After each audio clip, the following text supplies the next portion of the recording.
This is the One Piece Podcast, episode 930 for the week of Monday, August 10th, 2026. My name is Zach. And my name is Ed. And my name is Alex. And on today's show, we have a very special guest translator for One Piece in Shonen Jump Manga Plus, Stephen Paul. How's it going, Stephen?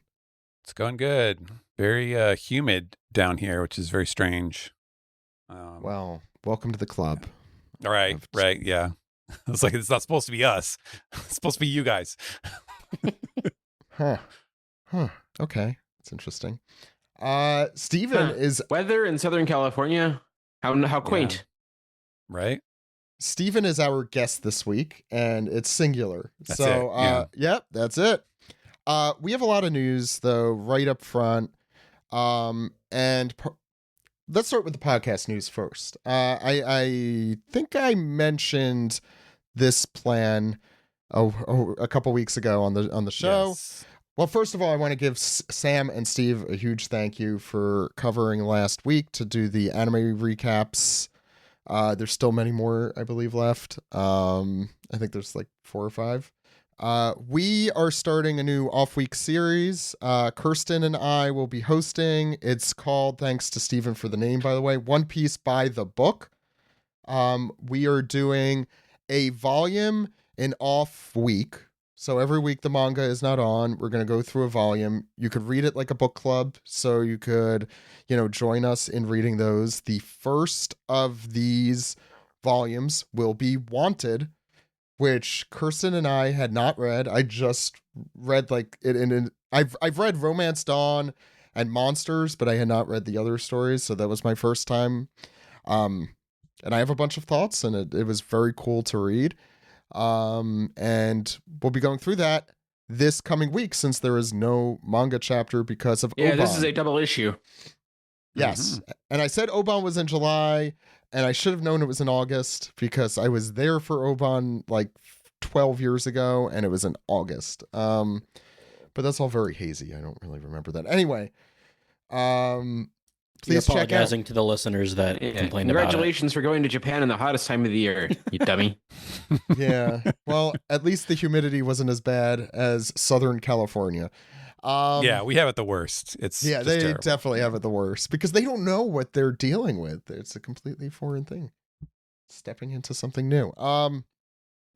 But yes, One Piece by the Book is going to be our way to delve into the latest chapters. Just to let you guys know, this is what the format's going to be.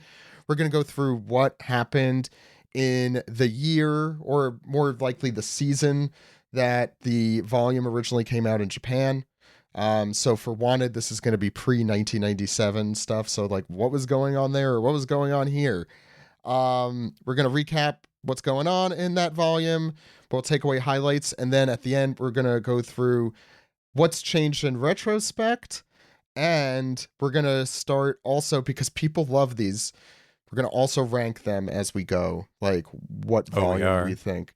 Well, Kirsten and I are. Okay. Since we're tier list? In it. Tier list. People love them. So we'll just say, hey, did you like the events of this one more than the last one? Yes. Okay, so it goes here. It's going to be very authoritative. Don't worry. It always is. But very excited to start that. I've been wanting to do a read through again, and this is at a pace I think I could do. We'll probably be recording a lot of these ahead of time. So feel free to read ahead of time as well. And if you have questions or comments about volumes as you read through them, please send those along. But One Piece news, not One Piece podcast news. Anyway, we may also be able to release those on Patreon early, if depending on scheduling. But either way, you should be subscribing to patreon.com/One Piece podcast. Alternate images, alternate titles. Huge thanks, for example, to Kirby this week for doing the image that has not even been formulated yet because we just started talking. You could check out patreon.com/One Piece podcast. The Sticker of the Month Club has new entries. Huge thanks to Steve Yurko, of course, for putting those together. This month's Daffy Luffy, so that's Luffy doing the Daffy Duck thing while running on top of Kaido. I think with the correct colors now.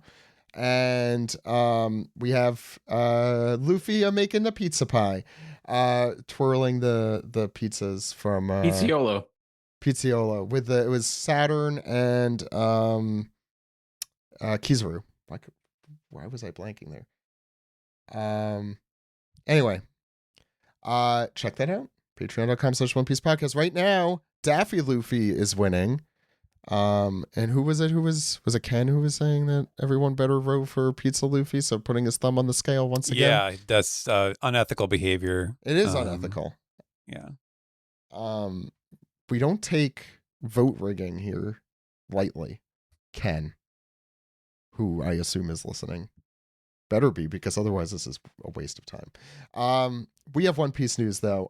The first big news, and this kind of like wafted over me this week, but that might be more about me, is that there's a new service called Manga Million that was launched by Shueisha to celebrate its 100th anniversary, where they're aiming to translate 1 million pages of manga into over 100 languages. It launched on the 6th with over 400 titles, and I think it's limited time. It's saying it's running until the end of 2027.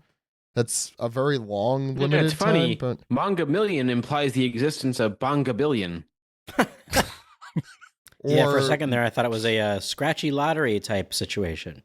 Or manga 1 million, right? Books 1 million, isn't that? Yeah, that was a thing. You can go to scratch off and you win 1 million tankobon. That'd be fucking crazy. All in one lump sum.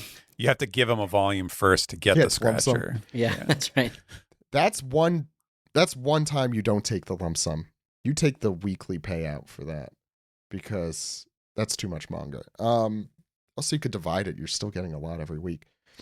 So there were, first of all, One Piece related. Included in this is Chopper Man, One Piece in Love. There's apparently a One Piece Kobe side, story that I had no idea existed. And One Piece Academy. Those are currently available on there. Never before translated. Yeah, and that's where... Yeah, who's translating these? It's a good question. So one is a company, so Chopper Man, so I'll take these examples, and thanks to One Piece Wiki for compiling these, I'm going to be trusting them here. Chopper Man is edited by Flitto Japan Inc. Immediately suspicious. Especially when you look up Flitto, it says multilingual data for AI, real-time AI interpretation. So that makes me think, even though they have specifically said it is not, to cover bases here. The One Piece in Love was translated by AW, so that is not a full name, I don't believe. Translation for the Kobe one is by Blue Horizon, which, again, I am trusting Google here. Wasn't that the fake name for Star Wars during filming? Blue Harvest. It's an accelerating transition to a sustainable food system that delivers. Oh, sorry, it's just like No, Blue Harvest was the fake name for Return of the Jedi. That's what it was. Yeah. And then they used that in like the Family Guy one, right? Something like that. Yeah, that's what they called the Family Guy, the Star Wars special. Why do I know that? Yeah, on this very cursory look, I don't see any information about them. One Piece Academy is the only one with a name. Yumi Matsura as the translator. And also as a letterer, but the editor that does not look like a name. Although, it could be a screen name, so I don't know. Metabang. Yeah, so that's just an agency. I'm almost positive that's it. Dr. Metabang.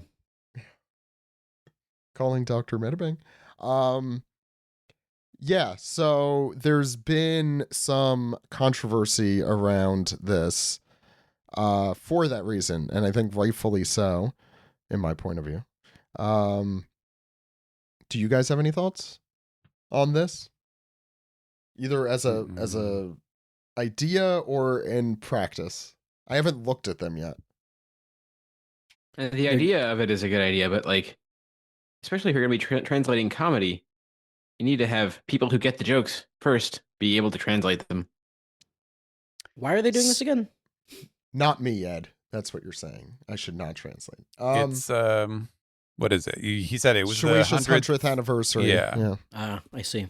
I mean, yeah, I don't know. I mean, the thing that gives me pause is that the names or the credited translations, they sound like screen names, like, and that just reminds me of scanslations a lot. So I don't know. You know, if you're gonna choose between scanlations and AI, I'd rather scanlations. That's somebody who does scanslation translations than AI to do this, obviously. Yeah. Yeah, I mean, I guess we'll find out at some point, probably, maybe. Yeah, I suppose. I think it's kind of, is One Piece Party on here? Did we talk? Is that I think that is one of the ones that is not. You said One Piece Academy and Chopper Man. One Piece Academy and Chopper Man. Was Chopper Man the one with the baby pecker bamboo? Yeah, that was right. The baby pecker bamboo. Oh shit! You know, just for that, I might have to go back. One Piece Academy. I'm not sure I'm aware of that one. It's sort of like a high school related shenanigans. Probably middle school. Here, wait, I'm trying. Oh, there's Chopper Man. I didn't realize there were so many One Piece spin-offs. That's kind of funny. Yeah, well, when you're around for almost 30 years, like even if there's only one every, wow, there's like an animated thing showing you how to read manga. Oh, so like this is true. The lettering is truly not good. And I've seen examples of it. It looks like a scanlation just generally. And what I have heard is that a lot of the text is like, you'll have like 10-point font, like tiny font and like the big bubble. It makes no sense, That sounds automated. Silly. Yeah. Like they're trying to account for, I don't know. I do want to find Baby Pecker Band. Well, do I? No, I don't want to find that. Don't isolate that footage, Delaney. No. I didn't finish the sentence. I think if you finished the sentence, it would have been less incriminating. Anyway, you can check that out if you want. I haven't yet for the reasons that I mentioned, but reader or listeners, if you use it, let us know how it goes for you. Yeah. None of the spin-offs, I'll say. One Piece Academy, I have some interest in reading at some point. Yeah. The rest of them, though, I could live the rest of my life and feel like I'd be okay. One Piece Party seems kind of fun. I mean, I think. Yeah. It seems kind of funny. I flipped through a tonk. A tonk or two? When you won the lottery, the Manga Million? Yeah, that's right. The Tonkabon Money Millions or whatever. Yeah, Manga Millions. Manga Millions. Any other thoughts? Or any other series that, well, I'm not even gonna, that's a whole other topic. Let's get away from manga. Yeah, and talk about anime. The Elbaf arc English dub is coming fall 2026. They couldn't be behind that long. They had caught up for the first time in their history recently. And this fall they'll be caught back up again. I wonder if any of this is still recorded in Texas or if it's all in Southern California. No, I think it's all in Texas now because of Union. Right? Well, I don't know. Probably. Yeah. I mean, like Emily's still the voice director and everything, so. Yeah, I'm relatively sure it's Texas. I could hear all of our listeners giving us the full answer there. So that I'm excited to see that. We also have One Piece Day coming up. That is, how many years has it been since One Piece Day began? Is it 7 years? I think it was like 2018 or 19, right? Anyway.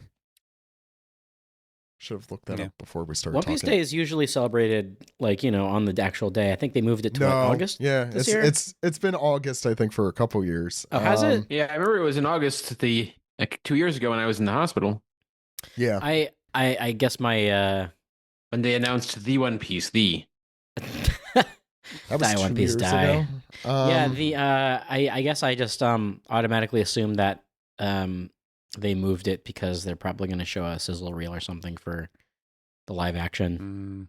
Yeah, it began in 2017. Wow. Yeah, And as of 9 years as ago. of 2024, it was held the weekend of August 10th, which makes no sense. But whatever. Next year is going to be crazy probably because it's the 30th anniversary. That's a big one. Yeah. Anyway, You there, boy. What day is it today? August 22nd. It's August 22nd through the 23rd, Japan time.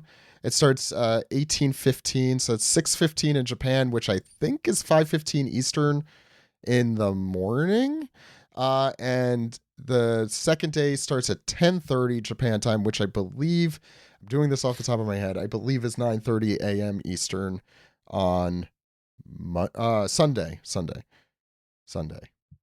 You have to say it 3 times. It will you do. include voice casts, One Piece card game stuff, of course, and the World Top 100 Character Popularity Poll results will be revealed over both days. That's probably the big thing. They're doing 100 to 31 on the first day, and then the second day they do 30 to 1 amid all of the festivities. Your guests include seiyus as follows: Luffy, Zoro, Nami, Usopp, Sanji, Chopper, Robin, Frankie, but not the one that Alex wants, Jinbei, Hiruden, Stanson, Gerd, Goldberg, Roto, and Shamrock will all be in attendance as of recording. That is who has been planned.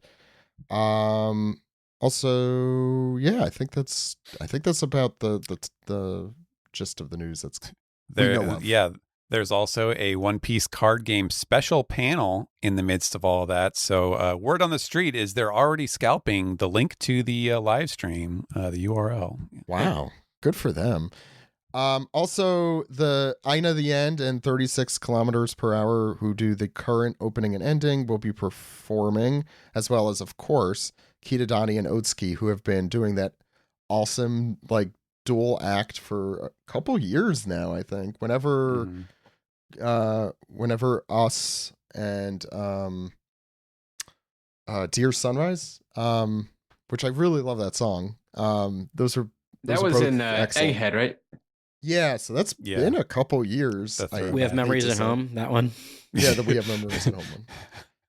I like it. I as a song, I think I like it more than Memories as a song. Like if you don't attach the nostalgia to it, Otsuki is very good, and she just harkens back to a late '90s, early aughts that I enjoy in music. So yeah, that's lots of really cool stuff. Hopefully, we'll be able to cover it. That's in 2 or 3 weeks from now, the 22nd, 23rd. Yep. The last bit of news, which I used to be a big poker fan. It's been a while, but I used to watch the World Series of Poker every year. Again, it's been a while, but after the Sox kept winning, it was just it just became too much, right? Yeah, I couldn't. Boston kept dominating the World Series of Poker every year. No, I'm not a Yankee fan, so I'm fine with them actually dominating. But Han Feng, who I won't say what place he got in if you do want to watch, played as the Joker, and by the Joker I mean Doflamingo, in the World Series of Poker, had the full boa, full cosplay at the final table. I'll put it this way, he walked away with over $1 million, well over that. So did he bow-legged walk away with $1 million? Ooh. I need to watch I need to find a video. Yeah. Did he wear the sunglasses? Did he never take them off? Yes. He had sunglasses. He didn't have the weird sunglasses. They're really Kizaru sunglasses. I think the comments I kept seeing is he should have done Kizaru, and that's just because of the glasses and the haircut. To be fair, I think are kind of those are not Doflamingo glasses, but Kizaru wasn't the gambling admiral. That's Fujitora. That's Fujitora, actually Fujitora would have been an excellent cosplay for that too. Yeah, I didn't realize that was like, I guess I say live, but it's not, obviously it's pre-recorded, but I didn't realize that it was a new thing because I was at the gym and I just look up and I see like World Series of Poker and there's just fucking Doflamingo sitting there and I was like, huh, that's funny. Like this guy was like this. I thought it was just, like from 2019 or whatever, but Is no, dude it was from US brand or new. where's he from? I do think not he's know. from the US. I'll double check. Well, whatever. He's a One Piece fan. Who cares where he's from? Yeah. Good point. Yeah. That's right. It's universal. It is. The amount of One Piece stuff I see daily now is insane. It makes me feel absolutely insane. Did you guys talk about the He's Nike from- collab yet? No, you Stupid. could talk On the about show? that since it just ended. Stupid. as of He's recording. from Dressrosa. That's where he's from. Oh, duh. Well, he was. Dressrosa doesn't. Well, I guess it's they're rebuilding. Who am I to say? Yeah, he's from the United States, according to these random poker websites I'm going to choose to trust. Cool. Yeah, I guess. You could talk about the Nike thing, Alex, please. Because Cool. it ended on August 9th, which is a day before this comes out. So Wait, that's it why I was- ended? Yes, it ended. So There's a big they're not- poneglyph, right? Yeah. With a Nike swoosh. Yeah, that and then ended. it opens and it's the gum fruit, or the Nika fruit, or whatever. However. The human fruit model Nika, yes. Oh, is that the Yes. Nike fruit? Yeah. The Oh Nike shit. fruit. Okay, that's pretty good. No, I mean, like, I don't know. They're making shoes at some point. Nike, Is that what I they're get it. doing? They're gonna make shoes. Yeah, I think they're probably going to make shoes. Get the sneakerheads in on the Sure. action, as if, Yeah. as if. As if the card heads weren't enough. Yeah, seriously. Steve's not here, so I'll just say it. The show's too damn popular. It's- Yeah. Also, it's not as if there haven't been like a half dozen shoe collabs already. There was the Like, Skechers with one like a year Yeah. ago. Yeah, the Skechers one was kind of fun. That was way over a year ago. That was like a few years Yeah, that was ago. a couple years ago, There's yeah. been a few Sketcher ones. There's been the This- new era hats. There's Yeah. been. But the Skechers one in particular, I remember that was before like One Piece blew up. It Yeah. was. That was Yeah, it was early. It's before I just- got sick, yeah. It's Do just not remember even newsworthy anymore. They have to make a giant poneglyph in order to like promote these things now. Swoosherglyph. To be fair, that is excellent promotion. I think that is a cool Is it? promotional tool. No? I think a poneglyph is a Did they- fun. Well, yeah. Well, did they like? Was it actually a physical poneglyph? Did they Was put it it not? somewhere? I thought they did. Or I maybe mean, I'm there's a wrong. photo. That's all I can tell you. Yeah, Well, I mean, that they could could have mean done. anything. They could have just been an AI. No, don't do this to me. I'm talking like an old person. It could have been an AI. It could have It been. says it was in a place called Harajuku Cat Street. So Yeah, I saw that. I believe that exists. You could say Harajuku and then blank street, and I'd be like, yeah, sure. Like, doesn't yeah. I mean, I agree. This wouldn't be that hard to make physically. Like, I don't understand why they would have to AI it. It reminds me of those billboards they have in New York that make it look like people are throwing up Yeah. outside of the billboard or whatever. They have those in Japan too. Yeah. Yeah. Or they probably had them. They definitely had them there first. Oh, sure. I like if you're gonna be a corporation using the One Piece stuff for your benefit, at least make it like, Creative. oh, you have to be a fan to really actually understand what this might be. Like, Sure. at least, like that's for all merch. That's my philosophy. Like, if I am wearing a One Piece merch, it shouldn't just say One Piece on it. Although I do have plenty of those too, and no judgment. But like the things I enjoy are like, oh, if I'm wearing a Crimin shirt, it's like, oh, you really have to know. Yeah, that's really what you're good looking. promotion. Is create a bunch of stuff that only the people who Square Panda. already know about your thing I did will not say I was good recognize. at marketing. I did not say that. I'm not saying good marketing. I'm saying Yeah. good as a One Piece fan. You're saying I good appreciate marketing? it. Good for Zach. Yeah. That'll do it, I think, for the news. So we did poker, anime, One Piece Day, manga books. Poker hardly newer. Stupid. Let's take a break. Come right back after it. Talk about the manga. Alex, you ready? Yeah, excited and ready. Okay, good. What's up? Why not?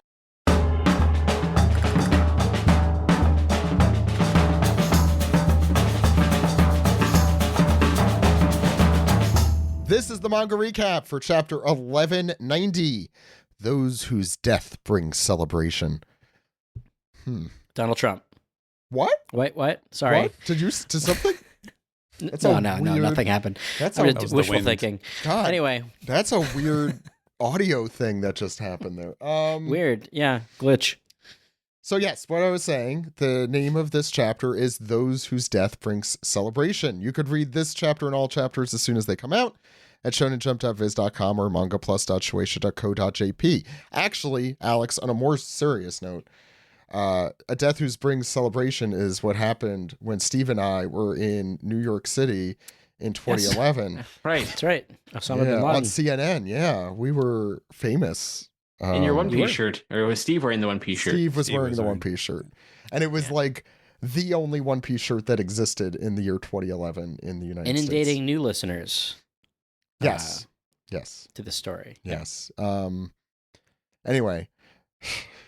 Ed, you want to talk about the cover of Jump first? Yes, we got Luffy looking like a classical Japanese ghost here with the fundoshi on his head. Speaking of Yeah. what's up, Yeah. Yeah. When there's something weird on your pirate ship, who are you going to call? Ghost Luffy. No, That's right. you're trying to get rid of Ghost Luffy. No, Ghostbuster call, right? That's a. Ah, Yeah. that's good. That's a good. Oh, that's a good That's one. like saying call the Ghostbusters, but like backwards. Ghostbuster I call. like that. I like that they knew, like, okay, we'll have Luffy be the ghost, and then they told all the other artists, like, okay, draw your character freaking the fuck out. Well, I gotta say, so that's what once they're all again, doing. the Roboco author knew the assignment. Yeah, that's true. Those are Eneru eyes times some amount. So good.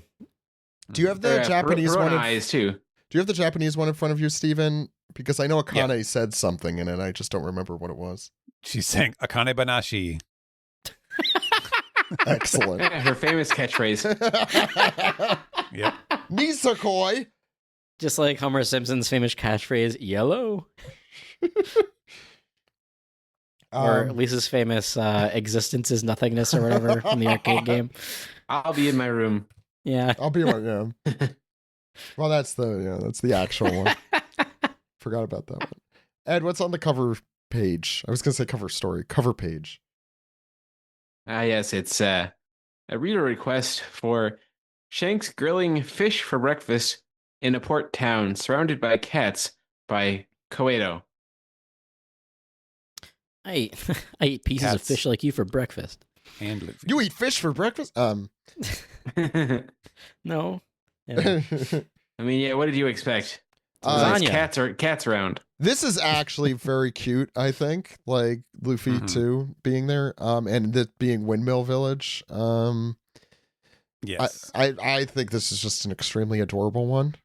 I love Windmill these Village cats. is in Greece apparently, or Turkey. Is this? Yeah, I mean, and those kind of Yeah, kinda. Dutch.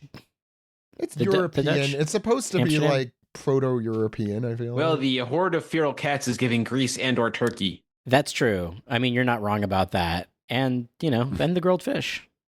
Yeah. Horde of feral cats are always great.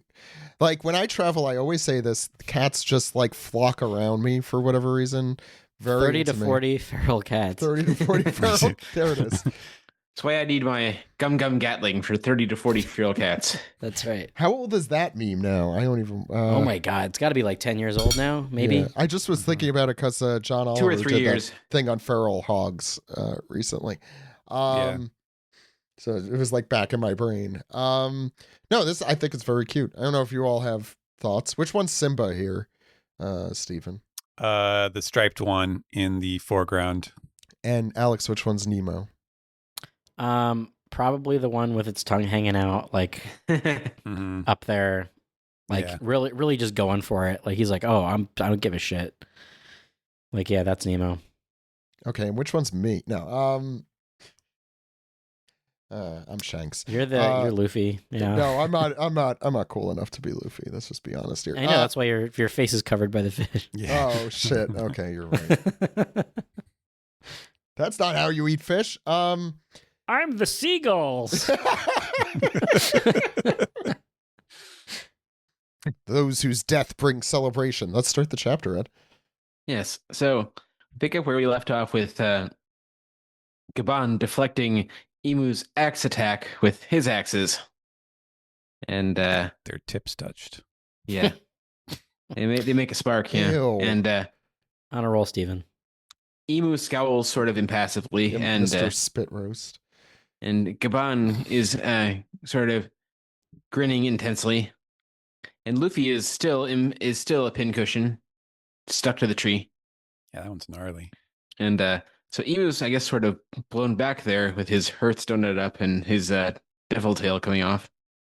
And a big hockey puck shaped chunk of the tree has been taken out from the middle of the trunk there. Not as many rings as I would have thought for the tree here. Okay, the And, assistants didn't have that much time. And also, Emu's this isn't the middle of the tree; it's a branch. No, so it's yeah, just it's a a tiny branch? branch. Yeah, It's just yeah. a tiny branch, yeah. Yeah, and the piece where Luffy is on is the part that's cut out, stuck like a a kebab. like an insect on display, you know? The butterfly. Yeah, that's right. Yeah.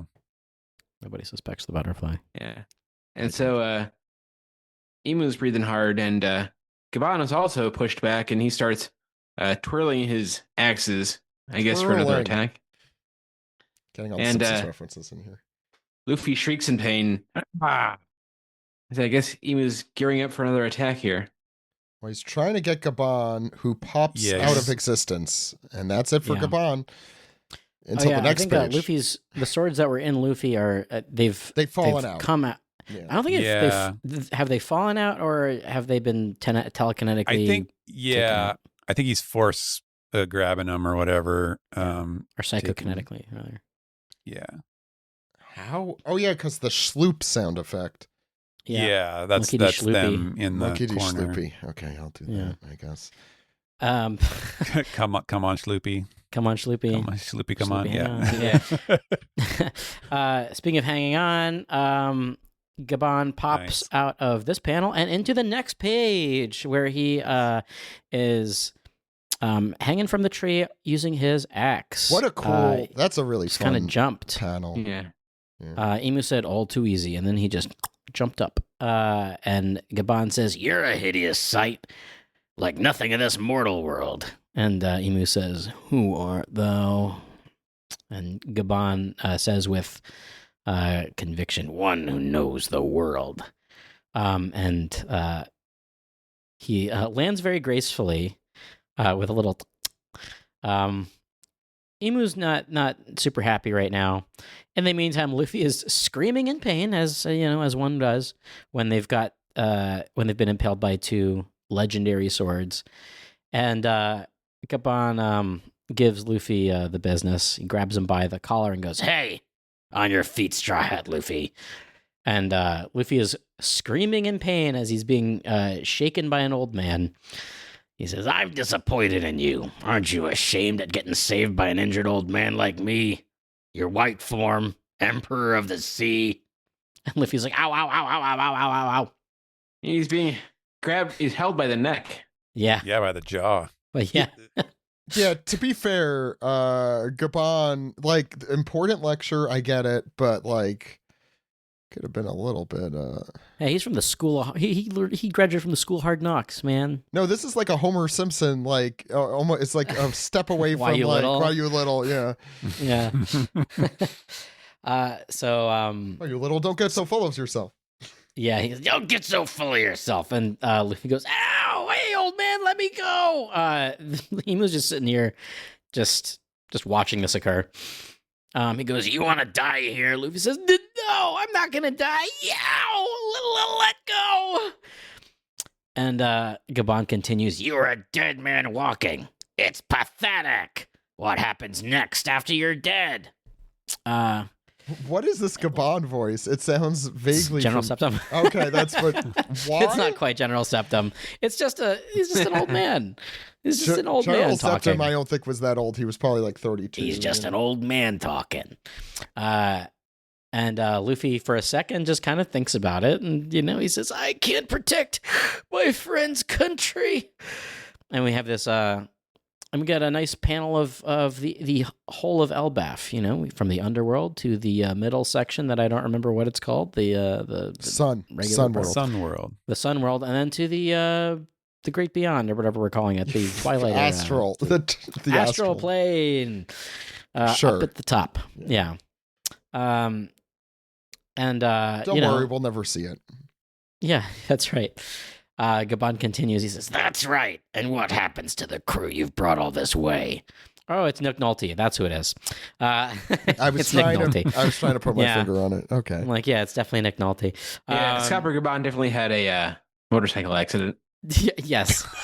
To be fair, he definitely looks like he owns a chopper. Honestly, like the way he dresses, like imagine him on a fucking chopper. Yes, easy to imagine. Really, really cool. And by chopper I mean a motorcycle, not a reindeer. Or maybe the motorcycle has antlers. I don't know. The Kirby, chopper. I don't know. Like he looks like he would wear an oversized T-shirt with like khaki shorts with suspenders. Kirby, we're feeding you great shit here. Yeah, but no title. Not yet. Gabon's chopper. I don't know. Gabon. I don't know. We'll figure it out. Anyway, allow me. Please. Yeah. Luffy, says their lives are in danger when referring to his friends. And Gabon says, correct. Now you listen closely. On this sea, the higher you rise, the more enemies you have. The King of the Pirates is a title for those whose death brings celebration. Because everyone else wants to sit in that seat. And Luffy is just sort of like, just getting shook around.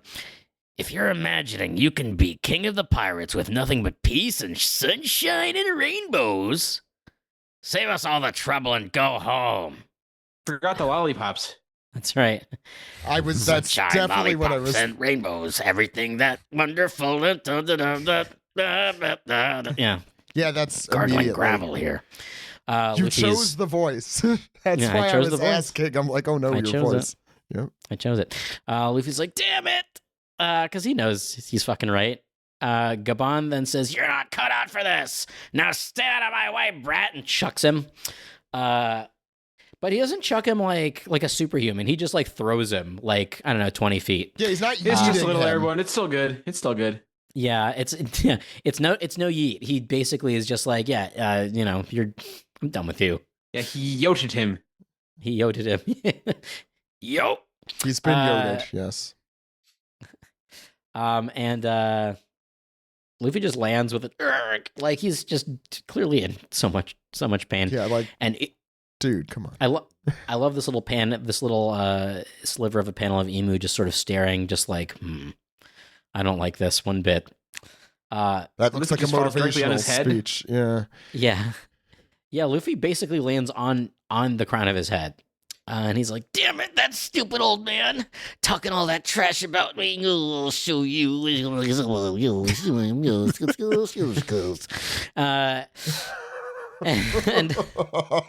Gabon readies his next attack by hoisting his axes in the air and doing a few front flips. Yeah, he does a couple front flips. He's kind of prancing. Yes, it's a bit of a prance. It's sort of like this is sort of like Sanji's Premier Hache kind of move, where he's doing a Mantis X style, Mantis Plum. Yeah, I can really see the Mantis in it. Yes, it's the Strong World Mantis. Remember that guy? The one that cut up the octopus tentacles? Or it's just a picture of a praying mantis in the back. Okay. Or what's that Pokemon? Who? It's Scyther? Scyther. Yeah. Scyther. Steven, does this one have I know we're going to probably be asking you about translations this week. Very interesting to note that when he combines the mantis and the axe, that I think this is probably true for all of the sort of East Asian cultures where there's an idiom, because it comes from a Chinese old Chinese poem or story or something like that, about a mantis that stands in the road and like a mantis is going to defend itself by intimidating, whatever, holding up his arms like, I'm gonna fight you. And so he does that when like the emperor, like the human emperor's carriage, like drives by through the road, and there's this tiny little mantis who's like, rah! And so the mantis's axe is basically an idiom that refers to like brave and spirited but utterly futile resistance. Don't know why Oda would have chosen that in this particular scene. Like, yeah. But kind of unrelated. I don't even distracting. Yeah.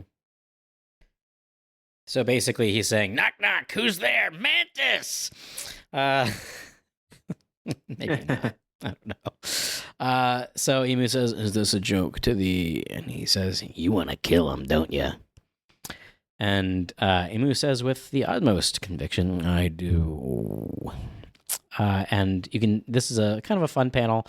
Luffy is at the bottom of the barrel here, end of his rope, just going, sort of crawling a little bit as you see the battle unfold in the background of this small panel. And we move on to the next page. And then Zorak, Gabon says, does he really mind you so much? No, I'm not going to do that. Oh, that's does he really mind? It's a good Zorak laugh, Alex.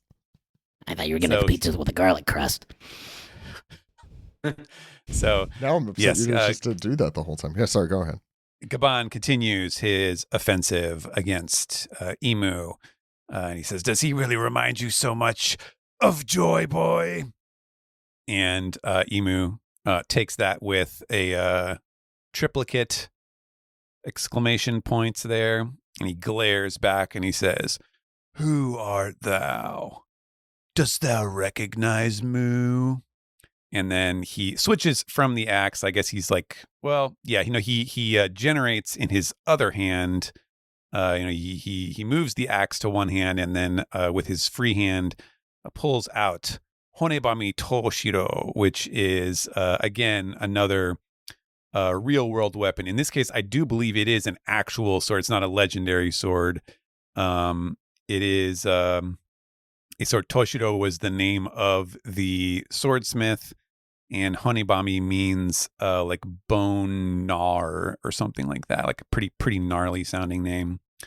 And so, yeah, that is a famous katana. The hilt kind of looks like an Ouroboros a little bit. Yeah, there's something weird going, or a wagon wheel, or a mushroom. You could see the actual snake on it chomping on its own tail. So I think it is an Ouroboros. Maybe. Yeah, if you zoom in, that looks like it. Am I like in that middle panel? Am I wrong? On the hilt, yeah. There's some details, but I don't know if it's that for sure. But. Okay. Yeah, it looks gnarly though. He's given it the evil swirl effect, as many of these other weapons looks have. Like a snake. Yeah. Yes, and the little aura thing that is twirling around it, the little alien inside mouth, and he's going, "What dost thou know?" And he takes a swing at Gabon, who deflects it, as the little chomper is snapping, and Gabon retorts, the words of Joy Boy. And this takes Emu aback, and he says, but don't get it twisted. We're not blindly obedient to some man from the past we've never met before. We just want to see our captain's dream brought to light. So, in other words, like Gabon heard everyone having the debate about, fate, destiny versus free will or whatever. And he was like, no, this is different. It's not actually Joy Boy. We're doing Joy Boy's bidding because Roger wanted us to do Joy Boy's bidding.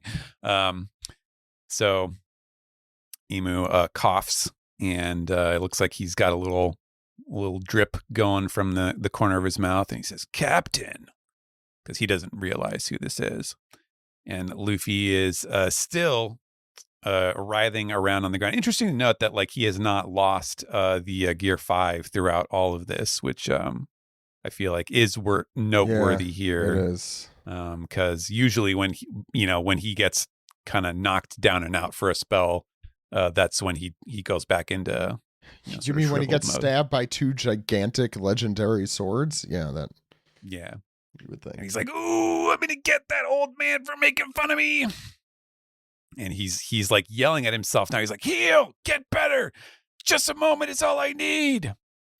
But Emu and Gabon's conversation continues as Emu says, "Who is this captain?" And Gabon stands there, does a bold stance and just says, "The king of the pirates, Gold D. Roger." Doom. Very cool panel there. And on the next set of pages, Emu, once again, another close-up of Emu kind of reflecting on what he's hearing. And then we get this kind of interesting flashback to a scene that we have not seen, but is clearly back from Roger's era, where Emu is sitting on the empty throne and the 5 elders are kneeling at the foot of the stairs. And he's saying, "This disgusts Mu. Why is the D on the king of the pirates? Spread not that name." And they say, "Yes, great one." And so their genius plan was to just start calling him Gold Roger instead. Move the D over slightly so it actually makes more sense than if it weren't there. Yeah, It's just like a typo this whole time. Yeah. But yeah, anyone like who knew him before, though, like Correa just existed before and knew, whatever. Yeah, but they don't have, newspapers or whatever. But yeah, this is just like my favorite American president, John F. Kennedy. So, yes, Emu says, "I see the very man who turned this into the era of piracy." Actually, it would be Franklin Roosevelt. Would probably be the best. Oh, that's a good one. D Franklin. one. Yeah. Barack Obama. He didn't use the H all the time, though. Oh, You got to do shit. something.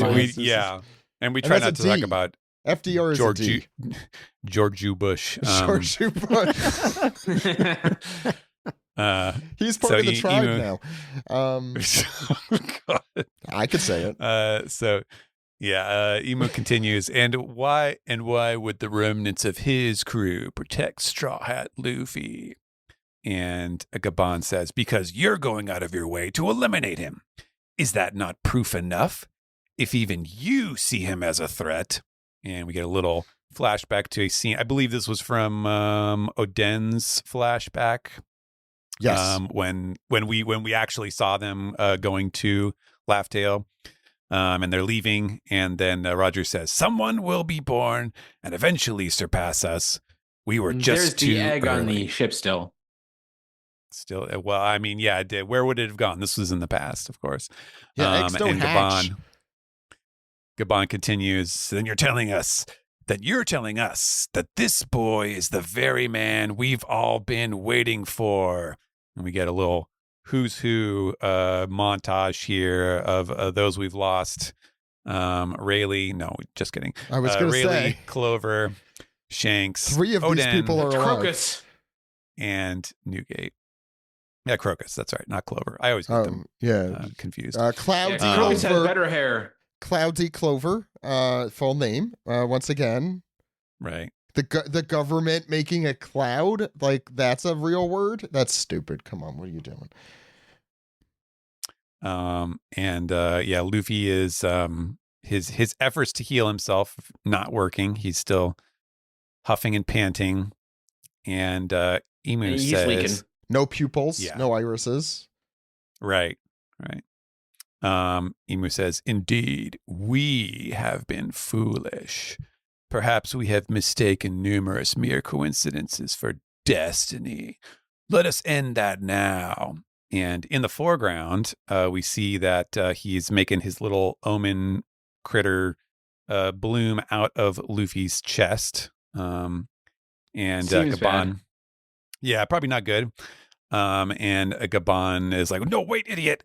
And he kind of teleports away. He just hops away from his position. And on the next page, I get 3 in a row.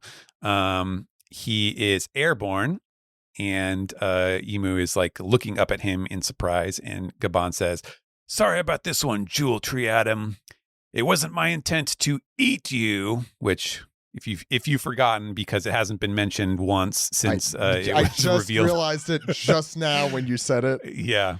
But you could say it. Well, it was in the anime a couple weeks ago, but yes, Gaban's nickname is the Mountain Eater because he cut down all the trees off of the mountain.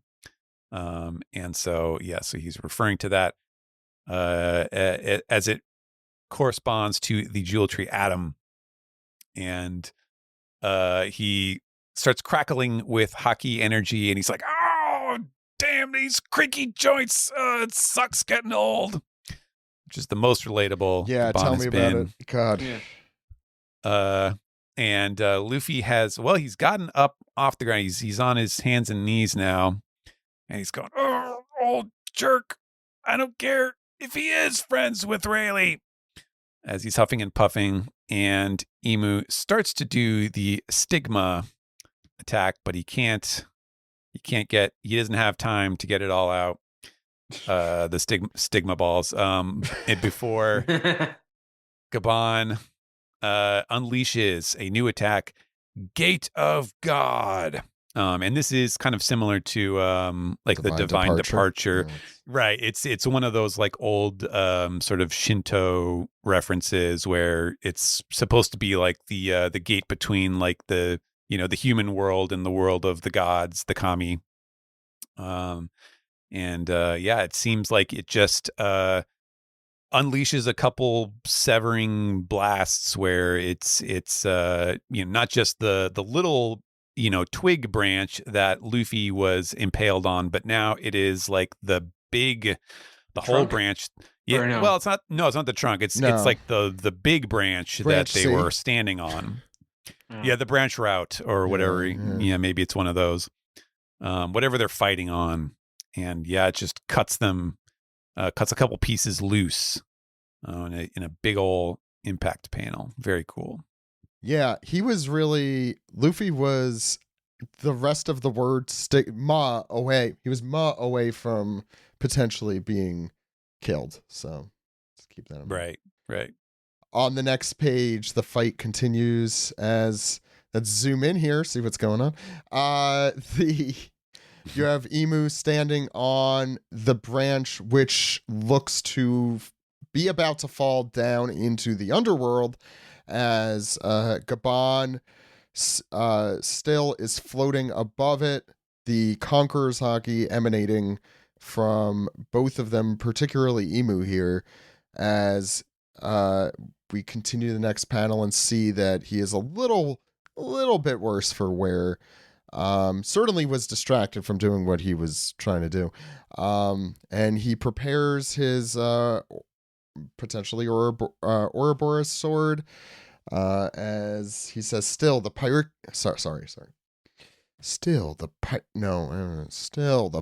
King's crew, even decrepit?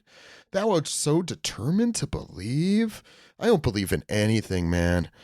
I'm done with that. I'm like 900 years old. I don't screw that. Anyway, Gaban is I am 800 or 900 years old. and I do not. Yeah. I do not need this. Yeah. I'm a nihilist, man. Anyway, Nothing. and Honebami is the sword, so that's the attack from Imu. Got you, Honebami? No, Honebon me. Bone bon me? Is that the bone broth? Me? Bone broth. This is not bad. And Yachi Takeru and Steven, I will. Yeah, well, yeah, and again, another thing that like you probably forgot about this unless you were watching the anime recently, because he does this move which looks almost exactly like this, right? In the original scene where he does Yaso Takeru against Luffy and Zoro. Yeah. And that one was one of those things where it's like it's from I think it's the Kojiki, which is like one of those, over 1,000 years old sort of religious texts. And I believe, if I remember correctly, I have not looked this up since then, but I think that was like, it's not really clear if that is the name of a person in the Kojiki or if it's like a sort of category of people or perhaps beings or something like that. Maybe it's like it was like an oral history that passed into like a mythological text. Yeah, I mean that's kind of the genesis of the Kojiki, but Yaso Takeru. So the Yaso part of that is spelled with the kanji for 8 and then 10. And so what Oda did here was he just changed the kanji from 10 to 1,000. So it's like whatever it is, 80 takeru, it's now 8,000 takeru. So you just, you kind of just did the multiplication thing. Oh, so it's over 8,000 is what you're saying. Right, exactly. Yeah. Pretty much untranslatable, as far as like how to represent that it's a cooler version. But, the law of shonen Japanese is always cooler. Yeah, Japanese is always cooler, and if it looks like the same thing, but it happens later in the story, it's the more powerful version of it. So true. True. You get the idea. Yeah, and also per Zoro's logic, or no, it was like 3-sword and 4-sword. Style, right? 4-sword style. Yeah. Yeah. No, 4-sword style was Luffy making fun of Zoro. That's what I mean. Yeah, it was. You're right. Yeah. I was trying to remember who said that joke, and you're right. It was Luffy. We go to the next page as, so I'm trying. let me get the rest of this conversation. So Gabon is responding, "Thou art so determined to believe," and Gabon responds, "Like you aren't, huh, bud? Come on, what are you doing?" Sorry, New York is coming out. And I mean, obviously you believe, otherwise you wouldn't be doing this. Exactly. Yes. Yeah, and Imu is shielding himself with his 2 weapons and his arms, and looking and peering through his arms here. He's making his viewfinder. Yeah, like lining up the shot. Yeah. Yeah, exactly. It's like a little kid would do that. Yeah. But we cut away to see what is happening here, which makes a little more sense to me now that I'm going through it. Those branches, the one Imu is on and the one Gabon was with, are falling down into the underworld. This fight is so large scale, despite it being 2 non-giant characters, that it is spanning through Elbaf here. And as it crashes down, we head back with a crunch, we head back to the Sun World, where we see a gigantic Ragnir, of course, standing atop one of the branches here with the Straw Hats saying, "What was that?" Presumably a very loud thud. And Nami said, "Is that Gerd there carrying for Loki?" Yes, that's Gerd. Yes. is carrying over Loki here. Thumb presently on her hand, I believe. Might have forgotten about that. I didn't. And Nami saying, "Wait, was that Luffy?" And Usopp is like, "No, it's not. I'm good at observation hockey now. Have I mentioned this? That's my thing." No, there's someone else up there, someone devastatingly strong. And we see Gabon, presumably, I guess, in the underworld? Unclear. I think so, though. Yeah, or no, it's top of a branch somewhere. Or maybe he fell back into the forest here, actually. Or he and Imu like jumped off to the end of the branch or whatever. Yeah. I think they were just trying to show that portion of the branch literally destroys a mountain, which I glossed over.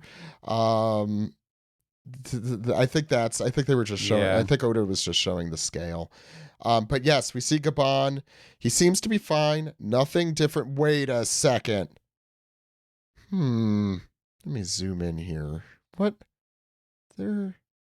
Oh my God. He has the same shirt on. I'm trying to think of something very unremarkable. He is missing his left arm. Is that the one Shanks is missing? He's gonna be all right, guys. He's gonna be all right. I think it is. He'll be fine, guys. No, I fine. mean that's because it's just a left arm. He lost his left arm, so now he'll be all right. All right, yeah. Oh, Good one. His friend shouldn't have told Obi-Wan that he had the death sentence in 12 systems. You'll be dead. And Luffy's like, oh man! And that's where the chapter ends, and we'll be back in 2 weeks. Steven, thoughts on this chapter? Yeah, this is a very cool chapter. A lot of great moments. You know, it's kind of a statement chapter, where it feels like, you know, as if I you know, obviously we know what's going on in the story, but it has been made pretty clear, I think, to all the characters. But, you know, if it wasn't already blindingly obvious, this is kind of like Gabon slapping Emu in the face and saying, like, hey, this is the kid, like, this is the kid you got to look out for. Like, this is the guy who's going to beat you.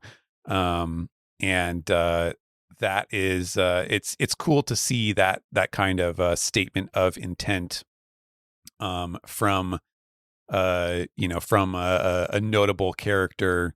You know, it feels like this is you know, this is a signature moment for the Elbaf arc and how it's going to affect you know, the end game of the story, I guess. And yeah, I don't know, you know, there's a lot of cool action. There are some kind of interesting and perhaps debatable, like, little exchanges here in this conversation, with like sort of the knowing nods, winks and nods between Gabon and Emu.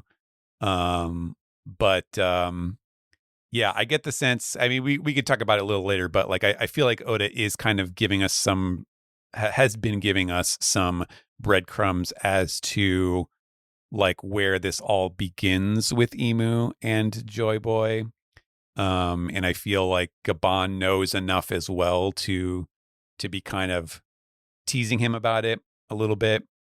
But yeah, I was not surprised at all about the conclusion of this chapter, though. And in fact, I remember thinking, you know, the previous chapter when we end with Gabon stepping in to save Luffy. Yeah, we definitely mentioned that. Was like, yeah, that was like okay, this is the part where, you know, the hero of the old generation, you know, makes his one last stand. You know, I mean, not to I wasn't even thinking about it, but you know, Obi-Wan Kenobi is a good that's a good analogy. a good comparison here, yeah, for what's going on here, because you know, if you have an old guy who's capable of kind of going toe to toe with Emu, well, it's Luffy's not gonna be the king of the pirates if Gabon's doing all the work for him, which is pretty much exactly what he is, what he tells him, yeah.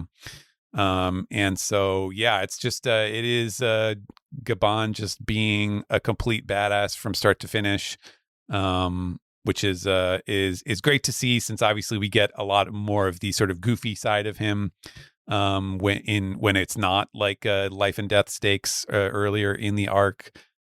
So, you know, getting to see him kind of shining as is his role, it's very satisfying to see.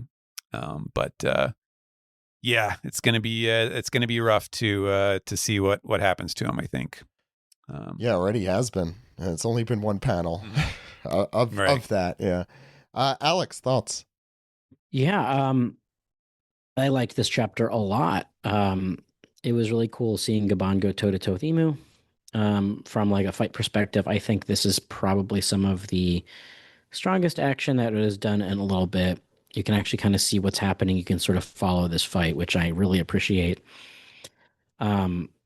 And I also like that Luffy is still like, he's not out of commission. He's just he's very badly burned. He's in a lot of pain. Yeah. He's not passed out. He's able to listen to Gabon and be pissed off that Gabon is totally right about what he's saying. I think I really do like that this is another point in Luffy's arc where he has to get the hard truth about who he has to be king of the pirates. And for Gabon to give it to him, I don't think there's anybody more fitting. I mean, maybe Rayleigh, but Rayleigh was basically a good cop.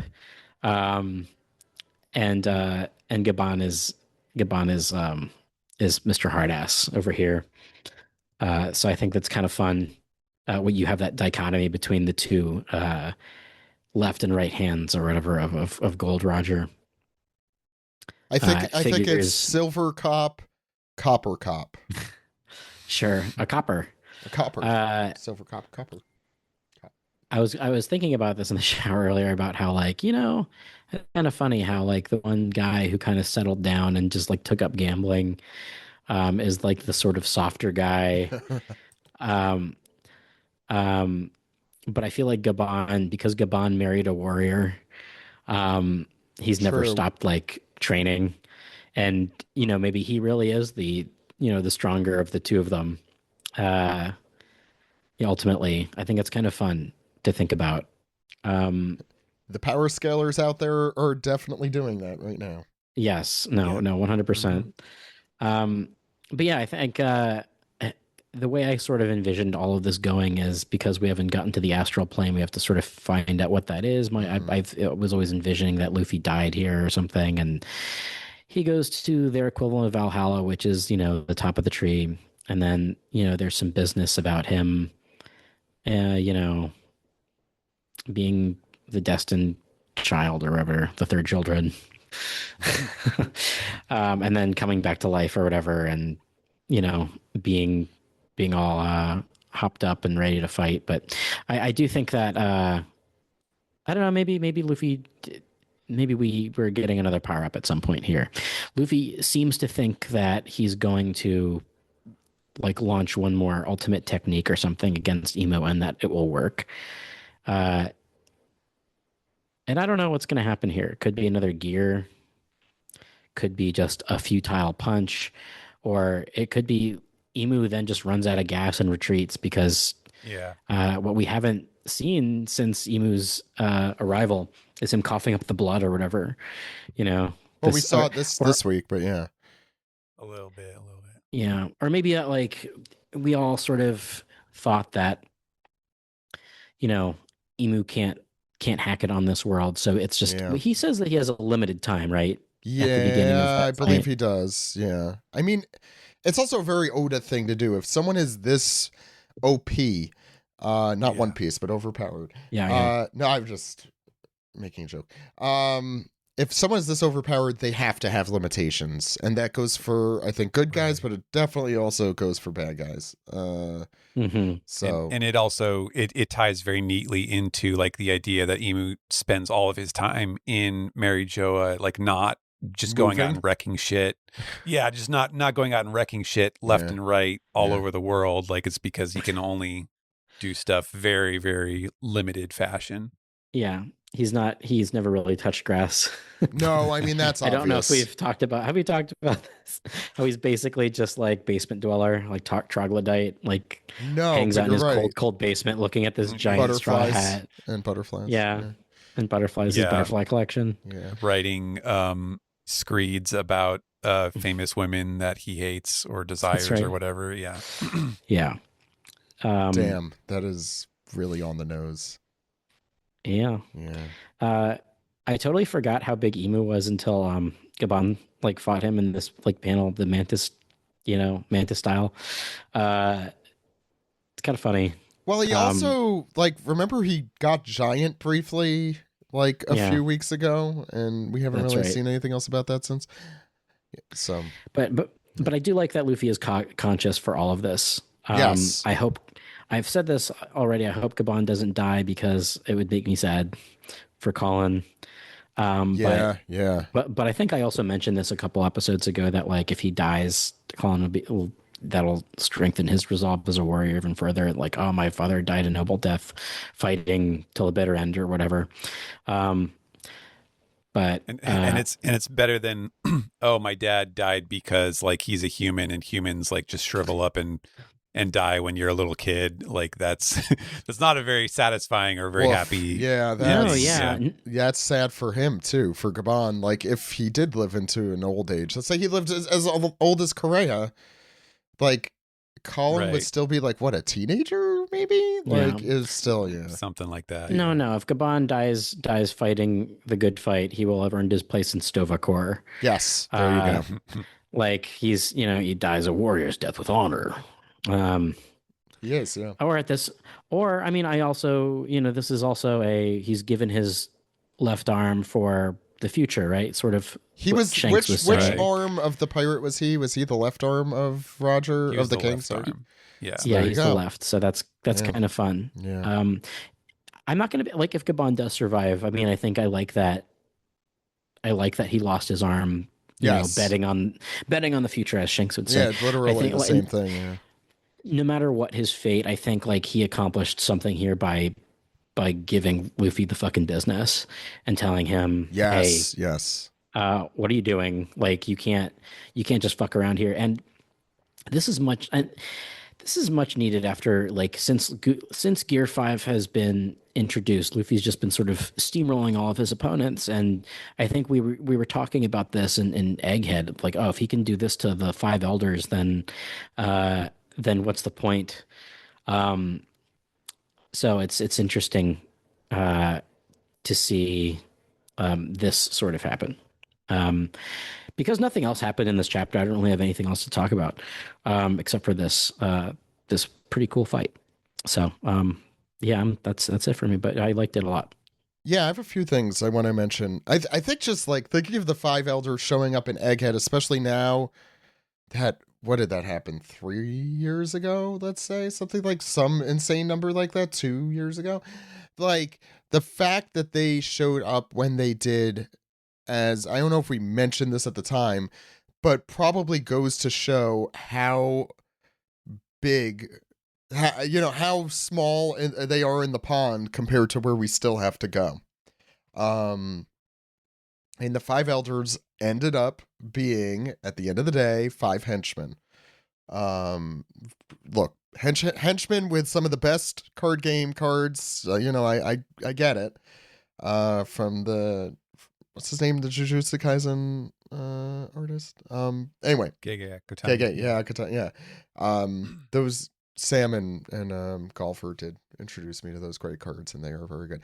But my point being is that it was I think this really has helped put that into perspective. There were a few little things I wanted to mention. This was yes, I agree this was a good fight. I think Gabon as the MVP of this arc is solidifying more and more, especially dad reasons, I think, as Alex put it.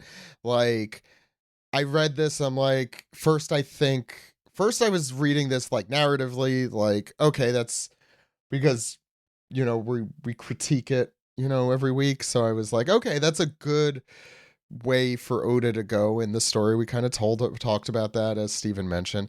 But then I'm like, oh, Jesus Christ, Colin and Ripley? Oh, no. And Ripley's going through it right now, too. But Colin, oh, no. And yeah, I know they're fictional characters. But like for the sake of Colin, I'm like, oh, I hope he doesn't. But yeah, I mean, story-wise, I think it would be like this hasn't reached Pell level yet, where it's like, oh, he needs to, like, it doesn't make sense that he's not dead. He could still be alive because whatever happens next might not even involve him, and giving his arm to Luffy is a big deal in and of itself. So like, I don't think I would be disappointed with either outcome. That said, if I had to put money down on an outcome, right now it is not looking good for him, I do not think. And I'm sure that is the feeling most people had reading this, because that's the first thing that popped into my head at the end of this. The initial conversation between Gabon and Emu is extremely interesting to me. The very first like lines of the chapter, which take place on page 4, you're a hideous sight, like nothing of this mortal world, is such an interesting. I'm like curious, Stephen, like how do I take it? well, yeah, especially with the Japanese, so like mortal world and the one who knows the world. Like I think I get what you're a translator, so I think I get what what you were trying to get across, but I wonder if Oda had anything in there. So like a more straightforward version would just be like nothing of this world, which can mean like, oh, you like an alien or something, but probably more commonly would be like nothing that belongs in normal life, because he kind of looks like a demon basically. He is a demon, and I mean that's potentially the theme, for sure. So I don't know. I mean, it is kind of like an opening salvo in like the war of taunts that goes on in this chapter, for sure. But it is kind of like a Gabon. I don't know. There's a couple there. I think there's multiple ways you could take that. I suppose. I mean, Gabon is probably also someone who has seen a lot of shit in the world. Like he's been around. Yeah. He's not just been around, he's been around the whole world more than once. Like I think the fact that emus sticks out as something so, and I'm going to use the word alien, you could translate that however you want. I think really speaks to how we as readers should also, I think we like mentioned when we first saw Emu's design, like how it looks like it's from a different anime or a different manga. And it's almost like Gabon is remarking on that. It's like, you should be in Inuyasha right now. What are you doing here?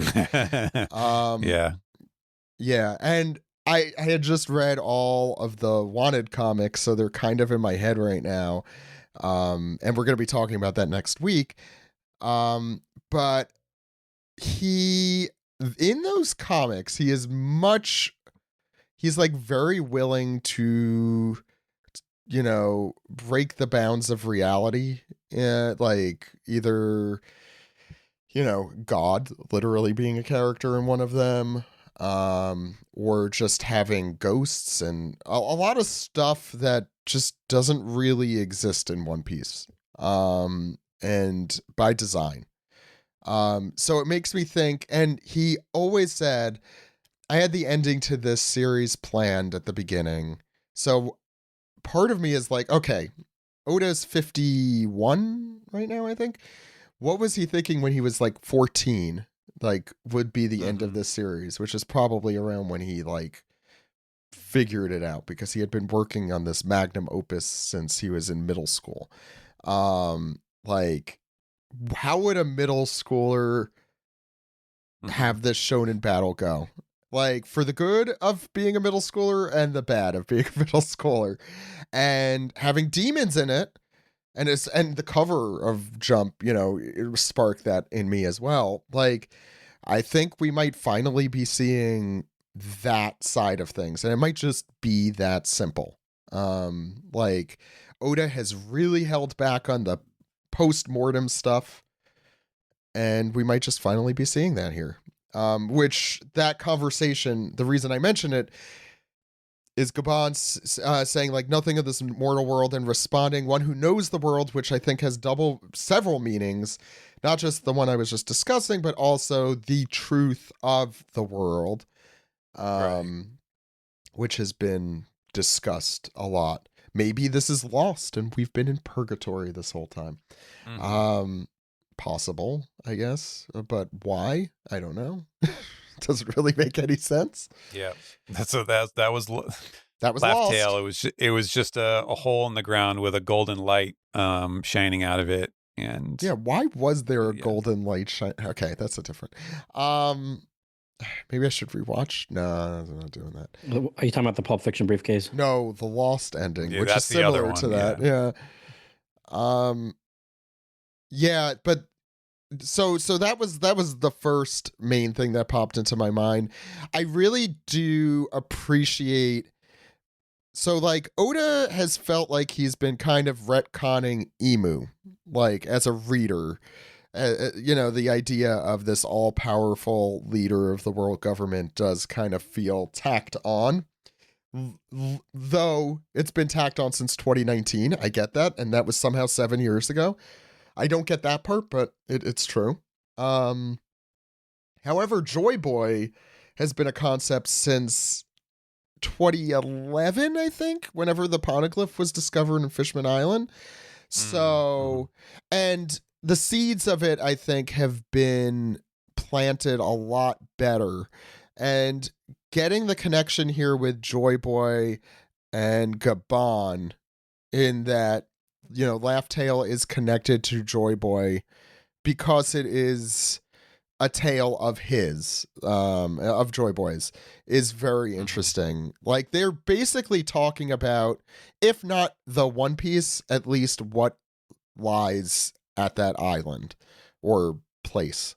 So, like, this is one of the very few times Oda is, like, able to kind of right in front of you have a conversation that at the end of the series will probably make a lot more sense contextually. And that's what that was going through my mind a lot in this one. I think that's definitely what he was going for, the effect that he was going for. I can't think of a lot of other times besides like Odin's flashback, maybe some of the conversations with Whitebeard, the Whitebeard Roger one. And I mean, like, all of the characters we see there, like, telling you that this is a very pivotal moment, where we are now with Rayleigh, and Crocus and Shanks and Odin and Whitebeard. Like, this ranks in those moments. And just, yeah. Go ahead. Alex. Sorry. I wanted to bring up, it's kind of funny that Emu was like, yeah, I guess all this talk about destiny was just coincidence. And we've talked about that, like, for episodes and episodes, about how, like, how Emu just spends the entire time thinking, like, oh, this is Joy Boy, when just could be, I do like that had been brought up by Oda. Like, it's I'm glad it's going through his mind, his part too. Like, cause it's like narratively kind of been there. Obviously, we've been talking about this since like the Gear 5 stuff, like and before, and well before that. Like, we don't, I think, as a podcast generally do not like the idea of he is destined to be the Pirate King and he has this power within him and it had been foretold thousands of years ago. And that Luffy isn't of his own will doing this. And I think this chapter, Oda does really do a good job of addressing that head on. Like, yes, we agree with what we read or what we heard from Joy Boy or however that works, but that doesn't mean we're obeying him or following a fated path. And I think that's a good line to draw. Yeah, I don't know if I have anything else specifically that hasn't been said. I like Gabon is going up in that in my tier rankings of awesome characters.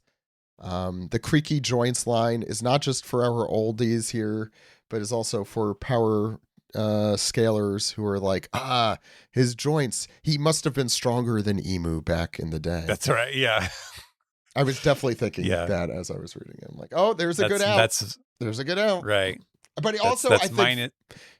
Go ahead, sorry. -3 strength points off of his true stat value. So, you have to recalculate everything you're seeing. But I will say, as an older person in the anime community, meaning a regular aged person, this is something I think I would say if I'm making excuses for myself for not doing what I need to do. It's like, oh, I'm getting too old for this. Or not, it's a good reason sometimes, but like, he's I think it makes sense in character that he does say that. And yeah, very cool chapter. I don't know if I have much else to say. I assume Luffy's pupils are back. So that's a good sign for him. Gabon's arm not connected. So that's not good for him. So we'll see what happens next time in 2 weeks. But let's take a break, come to the other side with the Piece Together segment. You're all ready? Let's go. Yeah.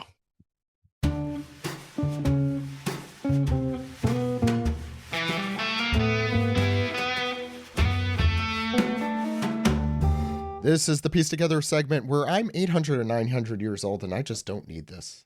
Like, come on. Wait a second. I'm not that old yet. But we do need your comments and questions. Thank you for saving theories. me. Yeah. There it is. And theories and all that. Alex, start us off. With Deuce Piece. That's right, Deuce Piece. If you are a Patreon subscriber, you will have your Deuce Pieces read by me or Ken or whoever is, here in Not me. me. No. Well, maybe me. Never Zach, unless Zach is the only one. Here. One day, Unless it's just me. Like a man in a room doing a podcast. Nightmare. I was thinking, yeah, that does sound like it. For the listener or for me? The Stingy and Battery Show. I was just thinking about like the reason why the podcast format works so well. Like, I don't listen to audiobooks because like the idea of just one person talking at me is like such a difficult thing for me to do. Like, I don't know, that might just be me because the rest of the world seems to function fine just listening to people talk at them. But like, I feel like I need like an actual conversation between people. No, I get it. Speaking of, the first This Piece is Shuri, you can't be serious. I am serious. No, call me Shuri. Hello, my fellow veiny tree cutters and angry old men. What a chapter. Not too much happened, but I'm glad Luffy got some motivation from Gabon, and Gabon was quite handy when he sacrificed an arm to help stop Imu. I will say, Shuri, this is Slay. I think they changed their name. Maybe it didn't update on yours, so I need to say Scopper Sans arm. Okay, yes, that's why I was confused for a second. Yeah, okay, I'm reading on my phone because I had to switch. No, it's not. It's not your fault. It's Discord's fault. It's Discord, yeah. So, yeah, don't blame yourself. No, blame Discord. Right, well, I'm sorry, Slay, but I really love the airplane reference from. Well, we did. That was a week, yeah, or 2 weeks ago, whatever. Yeah, I got to hand it to him. No, really, he should probably reattach that thing. Any glue, if you had something to say something to another member of the worst generation as a grumpy old man who's had enough, who would you say it to, and what would you say to help them for the better? Ooh, this is really great because we have 3 grumpy old men on the show right now. Hey, I'm not grumpy. I just want to be grumpy. The worst generation, huh? Why don't you go first, Zach? If you had to say something to another member of the worst generation as a grumpy. To help them for the better. Kid, you're dead. There's nothing you could do wrong at this point, you know? I was going to say to Kid, like, hey, have you thought about how well this is going to age? Like this whole shtick that you've got, like you gotta start cooling your jets a little bit. Dude, Law, have you even tried bread? I would definitely yell at Law. I'd just be like, yeah, I know, Alex. I'd pull a Cosgrove and I'd be like, hey, cut it out. Wait, or is that Freakazoid talking to Candlejack or Jeepers? Yeah, I'd tell him to cut it out. I'd just be like, hey, your shtick, it's tired. Yeah, we know you have love in you and that you smile occasionally. Let's like let that out a little bit. Yeah, hey, why don't you wear chopper on your head a little more? I feel like what? All the time. That warmed you up to Alex, and that really, out of everybody on the One Piece podcast that you're gonna need to warm up to, it's definitely that guy. Yeah, and that coat also, that was a good coat.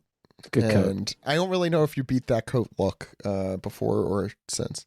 I don't know. I like his the feathers, the feather collar and the feather cuffs. It's kind of fun, kind of fabulous, Yeah. Oh yeah, and just give the middle finger to people randomly. That's always fun. Yeah. Anyway, thank you, Slay. Grumpy Old Men Corner. Please join us again next time. Straw Hat Pirate 9 says, amazing chapter. Thank you, Gabon, for getting Luffy off of the tree and for an interesting pep talk. Lol. I really hope Gabon makes it out of this, only losing his arm and not his life. A comeback for Luffy after the 2-week break. Let's manifest it. Come on. I think it's going to be more than that. Steven's right. I do think we're going to get Sanji and Zoro for a while now. That's what I said off podcast or off recording. I was like, yeah, I bet next chapter, it's going to end up being Sanji and Zoro. That's just Oda's style. Patreon listeners had the original take of that, so they know. That's right. Sure. Join our Patreon for stuff we talk about off mic. Yeah, I do feel like having cut off Gabon's arm already, I feel like that makes it much less likely that he's gonna die, at least right away. Like it's kind of, because it's like, why would you do one and then true. The other? That's a good point. I don't know. Ask Whitebeard about all that. That's true. Yeah, he could still do that. That was half his face. Yeah, that was half his head. Yeah, it was like, his brain's melting right now anyway. Might as well. To be fair, that was the most badass thing ever. Like. Mm-hmm. It was very. Sidebar: Do you think that it wasn't Blackbeard that killed him, but and Beauty Duck killed the beast? The stabs along the way. Like the stabs along the way that killed him. No, like cardiac shock or something. Squirto. Yeah. Or no, I thought that like getting rid of half his face, like eventually, like, oh, your brain's gonna die eventually, and that's when it did. Just, I don't know, just a food for thought. Okay. I could talk about that for a while. Also, when his mustache came off in the anime and that was it. Oh, yeah. To be fair, loss of a major symbol. Yeah, but come on. It's on his flag. It didn't even... It's like Roger when he had his flag with the mustache before he had the mustache. This is the real reason they're doing the One Piece, so Whitebeard can finally lose half his face. Okay, so SNP is reposting a question for you, Steven. Okay. It says repost the question for Steven. The PS is really where it's at, but I do one thing at a time. Okay, so the first question, this was about the weapons. We covered this. We read the question last time, but it seems like a lot of weapons have the following pattern of weapon of something dash and then the name. Can you elaborate a little on axe of Jingchan? Like, is it the name part or is it the weapon of something part? Because Jingchan is the name of Chinese, the giant of Chinese mythology, similar to Graham, Nemesis, Longinus, but it also means punishing heaven. So it's kind of similar to Blade of Hatred / Judgment. Sorry, I thought that was Longinus. Yeah. Oh yeah, we did that bad. Longinus. That was kind of funny. Yeah. But the Shinchan thing is that's the name of it, right? That still freaks me the hell out. And there is a C Lab 2021 character who looks just like that. Yes, and then he says, or is it both? Maybe, or they say maybe it's both acts of punishing Evan Jinjan, and then goes to list the names of weapons in there. Right. So I kind of started off because what Oda has been doing with these for the most part is like it's one of those things where he writes it with the kanji and then like the name is like just a phonetic thing. It's katakana. It's aside it. So like when it says Nemesis, that which I styled as Blade of Judgment Nemesis, it was because like I saw it and I was like, okay. So the word nemesis, like people will understand. I mean, that's a word that we recognize, even if it's not really clear what that would mean as an attack. But because it had these descriptive kanji and it was about like the weapon that he was using, I was like, okay, well, let me translate the sort of the descriptive kanji as well, just to kind of flesh it out a little bit and make a bit more sense to the English reader. And so far, like most of his weapons have followed that. But then that previous chapter, when he busted out like 4 or 5 of them, and in some cases they were like in a whole list that he was listing, like in a single bubble, and he started kind of shifting it to where some of them like did not necessarily have like the kanji with them or whatever. So if I recall correctly, the axe of Xingtian was like. That was literally that was all it was axe of Xingtian, and you have to look up the name to see like what it is or how it refers to the real world mythology thing. So yeah, so it's not all, they're not all I guess they're not all put in the exact same style in English, because they're also not all done the same way in Japanese. But that's definitely like what I'm looking for when he, busts out a new weapon. And then sometimes when it's like it's already been introduced, sometimes then I'll skip the blade of whatever, like the stigma, where it's just like, okay, let's just put the one word in there is enough at that point. So Cool. That's kind of where I'm at on those. Awesome. Thank you for that, Stephen. That's that is cool information. As per usual. And S&P's question for this week. I love, or comment, or what have you, this piece. I love that the chapter shed a big light on what Rayleigh, Gabon, Crocus, Shanks has been doing. They're not only doing it for Joy Boy, Nika, or some big ancient war prophecy, etc. They're doing this because they want Roger's dream to come true. Also, this exchange between Emu and Gabon made me think a lot. Still the Pirate King's crew even decrepit. Thou art so determined to believe, like you aren't. Yeah. So we know that Emu and Joy Boy used to be friends, or at least allies. Do you think they might have even been on the same crew? And Joy Boy is the first Pirate King. We know for sure that he is the first pirate. P.S. Maybe the parrot theory was true after all. And then they have a little. Did they make this? Picture. This is. Yeah, I think so. Yeah, I think they made this.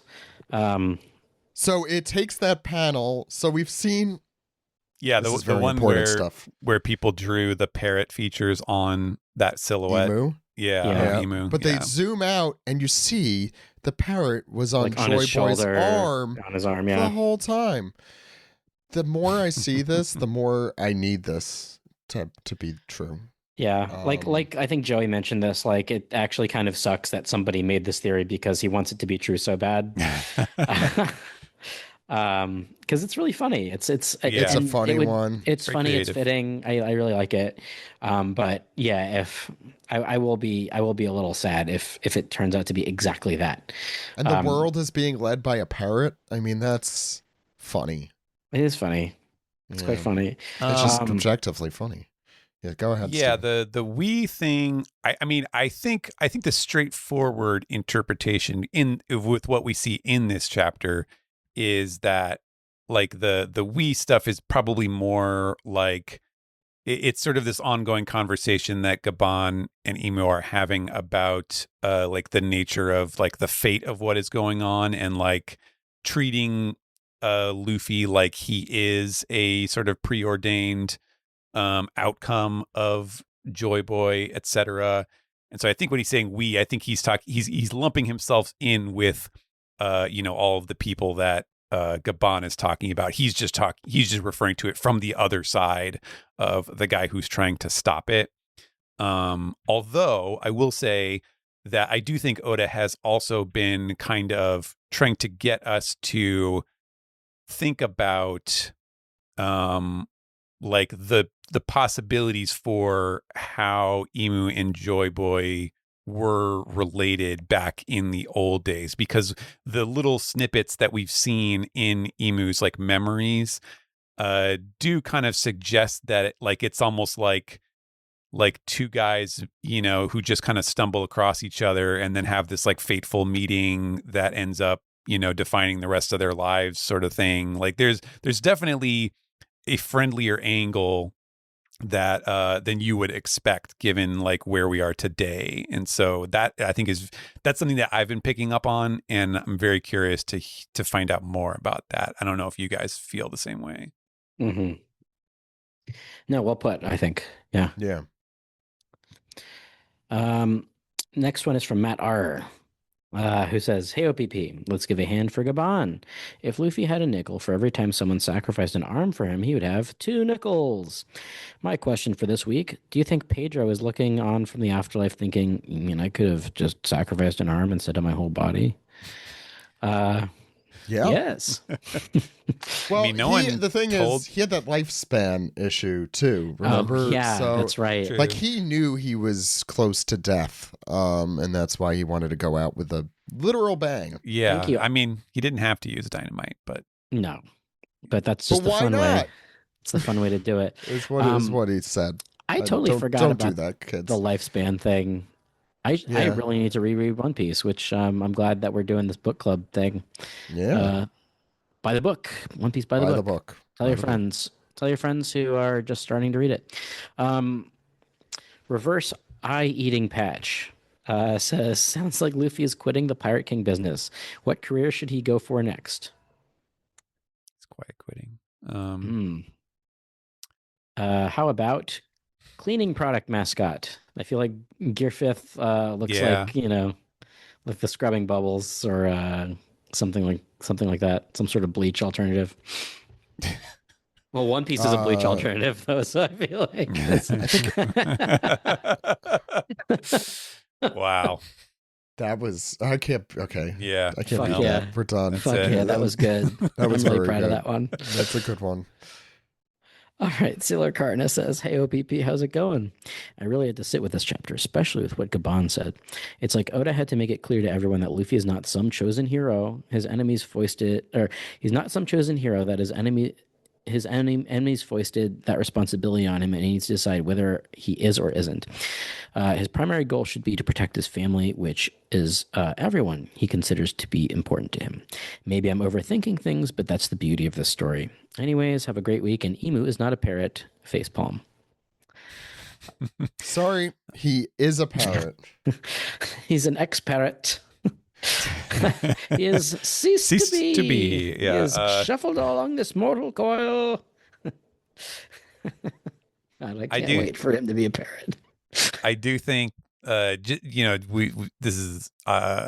had a couple questions now that are talking about like Roger's dream, and I think to make this conversation much more interesting, I would love to find out that like Roger's dream actually is like significantly different from Joy Boy's, or like there's some other angle to it that does not mean that it's like coincidentally the same thing as what Joy Boy wanted. Like I would really like to find out that there's something a little more interesting to it. Or but we know that Luffy and Roger have the same dream, right? Or they said the same thing. Oh, yes, well, they said the same thing. That was a dream. Like Luffy has his main dream, and then he also wants to be the king of the pirates.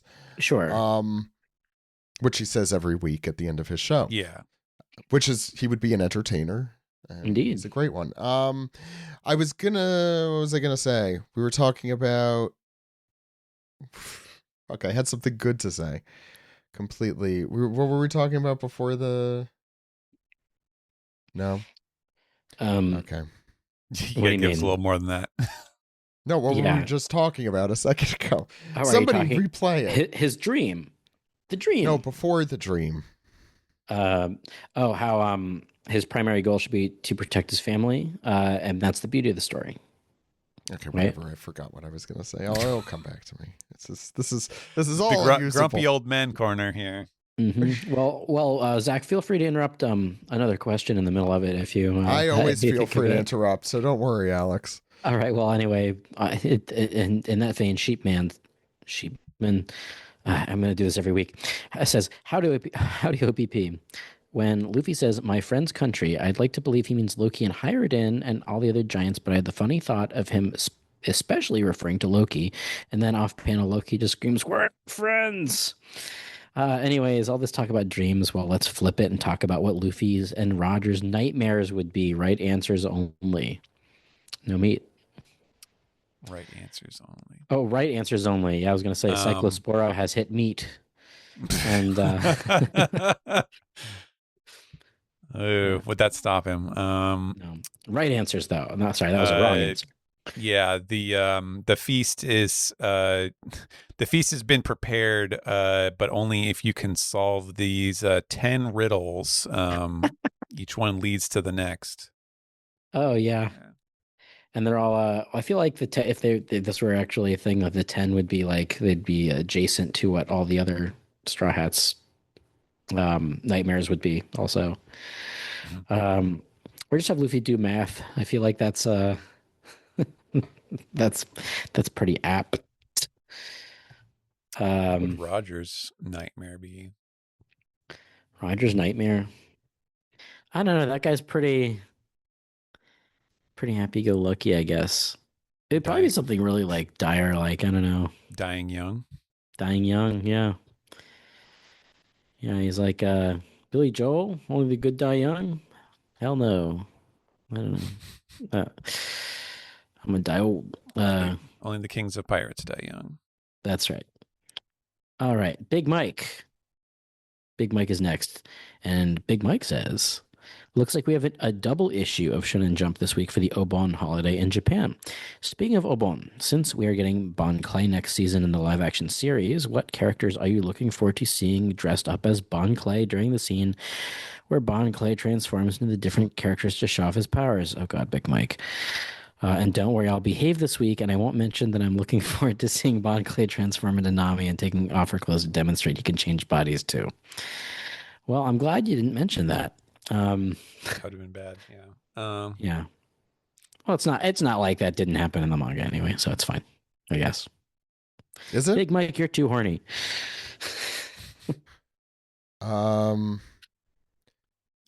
I'm just imagining. I'm already imagining the people getting up in arms when there's no happiness punch scene. Oh my God! Yeah. In season 3.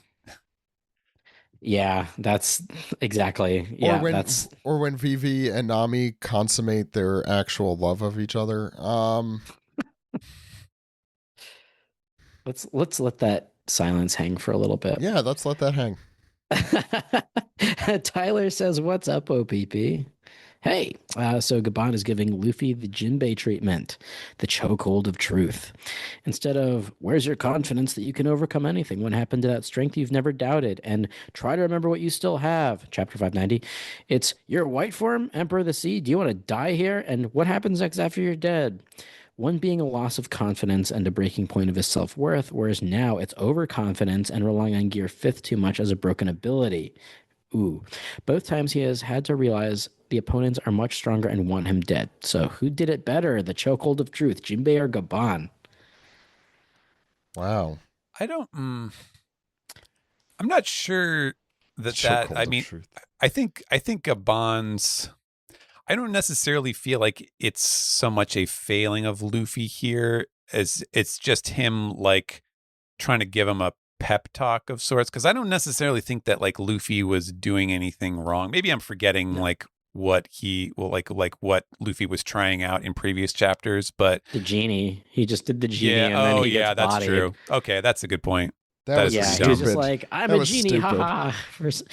Now that, I mean, did we talk about the genie? Like, it's just he just turned into a genie Jack for no Nicholson. reason. We had a Jack Nicholson. Oh thing. no, I listened to the episode. It was great.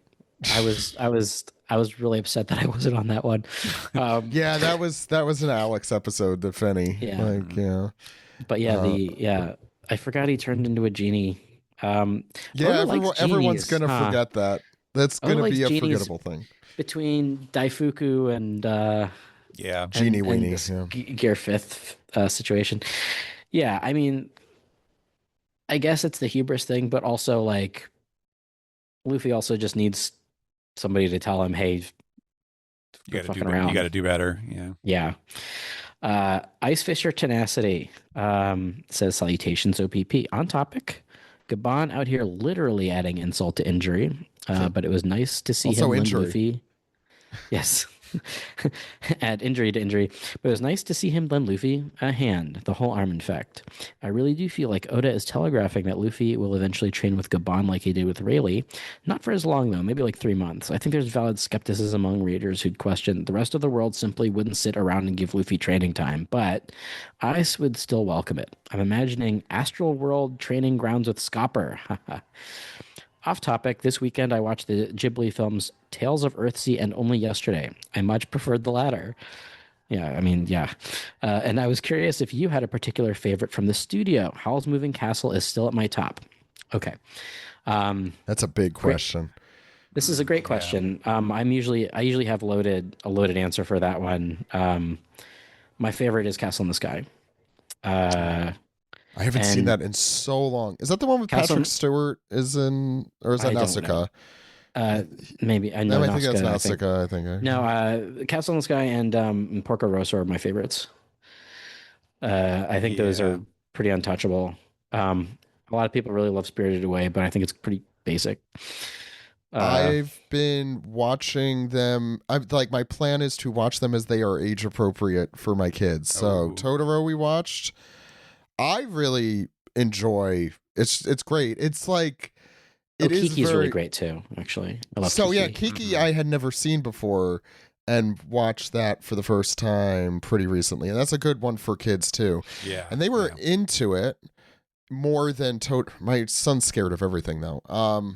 My daughter, my son is still scared of Larry David moments. That's still true. He's scared of Larry David. I mean, we're all scared of Larry David. Yeah, I like Kiki's was very good. I'm trying to think of my favorite. I need to rewatch a lot of them. I really remember loving Nausicaa. Mm-hmm. I mean, Princess Mononoke obviously is a basic but good answer. It's been a long time since I've seen Mononoke. Princess Mononoke fucking rock. It's great. That's very, very good. It's very good. I will never watch Grave of the Fireflies on a plane again or ever again. I'm sorry, Ice Fisher Tennessee, but I do not like Howl's Moving Castle. I actually do, and that one got really hyped up for me, and then I watched and I was like, I hate this. Sorry. I think that is the most popular to be like bashed of the Miyazaki Ghibli films.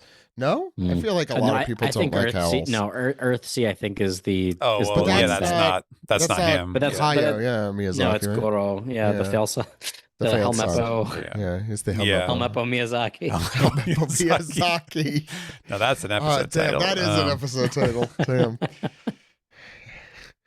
Right. And Morgan's Miyazaki is just like, anime was a mistake.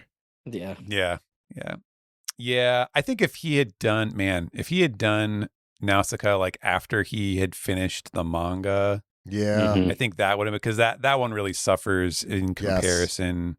So I mean there's so many really, really good movies, but I think I tend to settle on Porco Rosso just because it's like, man, like it's so like it's so economically done. Like there's no fat in that movie at all. It's so good at what it does. I mean, there's a reason for that too. It was made for airplanes. Like it was literally made for really? Air Japan or some airline. Oh, so that one I should watch on an airplane, unlike Grave of the Fireflies. But no, Porco Rosso is fantastic. Zach, you should definitely watch it. Also, you would like it. Yeah. No, I'm sure I would. This is not like when I don't watch a movie, it's not because I'm like, oh, I want to watch that. It's just I haven't gotten around to it. Yeah. I'm trying to think. Yeah. Also, Zach, Akemi Okamura is the female lead in it. That's Robin. Nami. That's Nami. She plays Piccolo. She plays a character Piccolo. Perfect. Not to be confused voice with actress Big also Green. has a Y, right? Isn't she? Yeah, Yuriko Yamaguchi. Yeah, it's double Y. She's okay, that's fine. She's in Evangelion. Yes, that's why I was thinking of. Yeah. Let me know. Not a Ghibli production. What other Ghibli movies are like 5-year-old and under appropriate? I can't really think of any others. Ponyo, I definitely. tried. Oh my god, he was not into that, and you know what? Neither was I.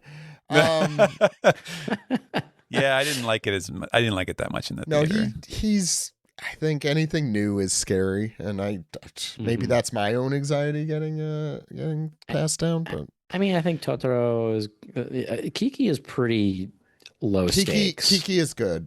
Kiki's great. I really enjoyed Kiki. Now you can show him the haunted Totoro urban legend memes. Oh God, I don't know what that is, and I don't want to know what that is. You got you have homework. Yeah. No, I was gonna say what. Okay. I'd like to move on to the second part of this question. Do you guys think that he's gonna train with Gabon? And I think it's interesting if. I will say, as Fisher brings up an interesting thing. I didn't think about the astral plane or whatever, the astral. I mention this every week, Alex. No, but I didn't think about it being like a room of spirit and time where time passes at 2 minutes per. That's a good idea. That's a good idea. It's basically It's basically Dragon Ball trading. I mean that would be a way to do it. I don't think I like it because it cribs from an element of Dragon Ball Z, which I think got abused wildly in its Twilight era. But that's just in me. time. Yeah, or the hyperbolic time chamber is what they called it in the Funimation dub, which I can't tell you how much I hate that term. Do you hate it as much as It's a little over the top? I won't be hyperbolical about it. I hate it. Okay, we have one more. And it's Wispy, who says, "Hey OPP, we are officially 10 chapters away from 1200. How are those end of arc predictions holding up? And how much longer do you think that was like 2 books ago. Give me 1 second. And how much longer do you think we'll have in the arc from this point?" Actually, I should make sure both of you are on this. I think you are. I'm pretty sure. I think I've been past at this point. But I will say right off the bat that it's impossible right now for me to predict this because we've had so many flashbacks inside of this arc, and I think we're gonna have at least another one. So what I'm gonna do is I'm just gonna go through the people who are still in it. By the way, these predictions, and this will be a good note to end on anyway, right? We don't have a ton of others. This is from September 2024, so it's been almost 2 full years, which I think will surprise a lot of us back in 2024. So let's see. I think Elbaf is going to be pretty short, guys. I think it'll be shorter than I get. You said 1184, so that happened. Ed said 1175. So I just, since both of you were on. Who is still in the game? Next up is actually Steve, who said 1192. So I don't think that's happening. Possible? That's no fucking way. Steve will never get to host an episode of the One Piece podcast now. Steven, I think you're next. 1195. And then I said 1227. And I was saying that because I wanted to be wrong. But Zach, that's possible. If you wanted to be wrong, you should have just been like 13 chapters from now. That would have been the smarter. Yeah. But you know what? I think I did the same thing. It was either in Wano or in Egghead, and I won because of it. So I really don't learn my lesson, is what I'm trying to say. So who else is in the running? Is just you and Steven, and Steven's probably not gonna Mel win. said 1199. Jammer lost many eons ago. Jill said 1203. We have a few other guests here who haven't been on in a little bit. Joey lost a long time ago. That'd be good if Jill wins again. That would be great. Jill 1203. Let's do that. Yeah, then Roger has to get you another figure for no reason. Golfer said 1200. Ken said 1201 because he's an asshole. Who does that? He looked into the camera as he said it. Who does that? I did my Jim Halpert. Imagine this, dear listeners. Brian said 1245. Sam said 1208. So that's who's still in. Oh man. Yeah. So that's fun. Jesus. God, I can't believe it's been 2 years. Like, it will have been 2 years. Mm-hmm. Where we had episode titles back then of Big Cock Croc. God, this. What was that even? My God. Usopp is dead serious about going to Legoland. Sorry, I think that Elbaf has been the everything bagel of One Piece arcs. Everything's on it. It's got everything on it, and there's a big hole in it. Yeah, it's a bit messy. Right? It's a bit messy. Tastes pretty good. Actually, tastes really good. But it's got pieces everywhere. Pieces are everywhere. I'll put it this way: if we're doing our volume, I don't know how slow we're doing our volume recap, but I do look forward to reading this arc in a chunk. Like, it's not like there also were a lot of breaks, so it's like not quite as long as it feels because it's 11:27, so it's only been like 70. Is that right? Wow, that's longer than I thought. Never mind, I take that back. Okay. Go ahead. Sorry, I just kept thinking about all the breaks that we had, and those breaks also almost directly correlating with Oda's author comment. And I'm imagining like the next break to correlate with like an author comment that's like, "Man, these new Nikes are really comfortable. You guys should buy a pair. They've got little gum fruit on them." It's like, damn, I was walking too much in my Nikes. Or like, man, these Nikes are really comfortable as I play Dragon Quest. Like, and I feel like there's no, that's Hunter x Hunter guy. That's the Dragon Quest guy, right? Yeah. Anyway, that's this piece. We done it. That's this piece. That's the this piece. We done. We done the this piece. What are we doing here? This piece. I forgot I had this. I have since we're talking about it. Like how long each arc is. Wow, I have not updated this in a long time. I don't think it. Oh, I did do Egghead. So you said we're at 70 chapters. So this is already the only arc's longer than where we. It's not quite 70. So it's around 1127. Was 100. That I remember. We're at 1190. So minus. I should be able to do this off the top of my head, but it's too late. 63. So. Okay, the only arcs that are longer than it, if this is still accurate, I don't remember what Egghead ended up at, but Wano, Whole Cake, Dressrosa, obviously. Skypiea? No? Yeah, Skypiea by a little bit. And that's it. Wow. Depends how you break up arcs, but like if you break up Water 7 and NES Lobby, just I would. For this, I would. Just for like the amount of chapters something is in, I would. Yeah, it's pretty long. Pretty long. Longer than I thought, but that's also like how much of that is God Valley? At least God Valley, and then we have 6 for Brooks Flashback, or 5, something like that. No, it was like 4.5, something like that. And there's got to be a part 2 to that, I think, once Shuri comes to and gets snapped out. I don't think it's gonna be like more than a chapter's worth. Even. Like it might just be part of a chapter. Yeah, but then it also depends on whenever he wants to do the Joy Boy flashback. Yeah, with whatever this business with Emu is, because I feel that's gonna I'm gearing up for a Void Sentry flashback at some point. Oh, 100%. We're gonna have to see that parrot. We're gonna have to see that parrot. That'll do it for the Piece Together segment. And Emu wants a cracker, so we're gonna finish off this episode of the podcast. I had to, because it's true. He's a parrot.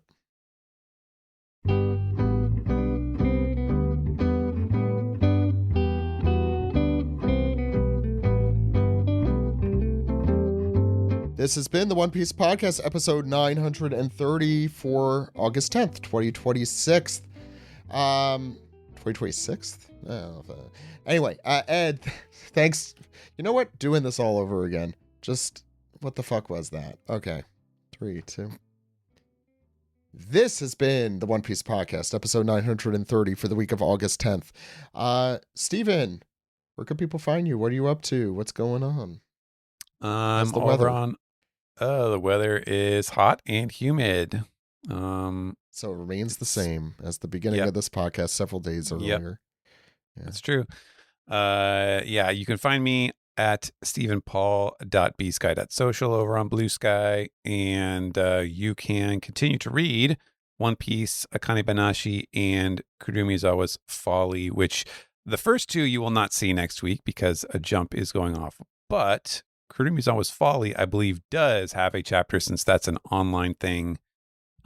So there will be some new material there. And I've really been enjoying that. Again, I know it's very overlooked in the big scheme of things, but man, I'm having so much fun working on that series. It's been really cool. Alex, what about you? You can find me on Blue Sky at !bisky. Weeb Simpsons you can also find there at Bisky. superartfight.com, or rather patreon.com/superartfight. Join and watch videos of me and many talented artists doing some live art and also doing characters. That's what Art Fight is. That's it Okay. for me. You can find me at zaglogan.com on Blue Sky. Been still watching anime, which I'm holding myself accountable, I guess. Jadugar is great. Please check that out. I have not worked on any of these. These are just recommendations. Oh yeah, are we just going around the table and being like, hey, what anime are good? No, I've just been doing this recently because it's like I haven't watched new anime in years, and now I'm watching like 10. The new Ghost in the Shell was excellent. Oh, I need to watch. That's on the list. I haven't watched it yet, but I heard Laura's something. I heard very good thing. It's about that the mermaid Lara anime. Croft, yeah. Lara Croft, Mermaid Raider. Mermaid Raider, yeah. I heard it's very good. Still Demons, watching that. I was talking with Kirsten while we were planning our new show, how the most recent ending theme for that, they found the most Otto sound alike. It's like the like only... Otto Man. Like, my name is Otto. That's what I thought I'm gonna she said at first. No, ADO. Like the one of our One Piece. Otto. Otto. I said that.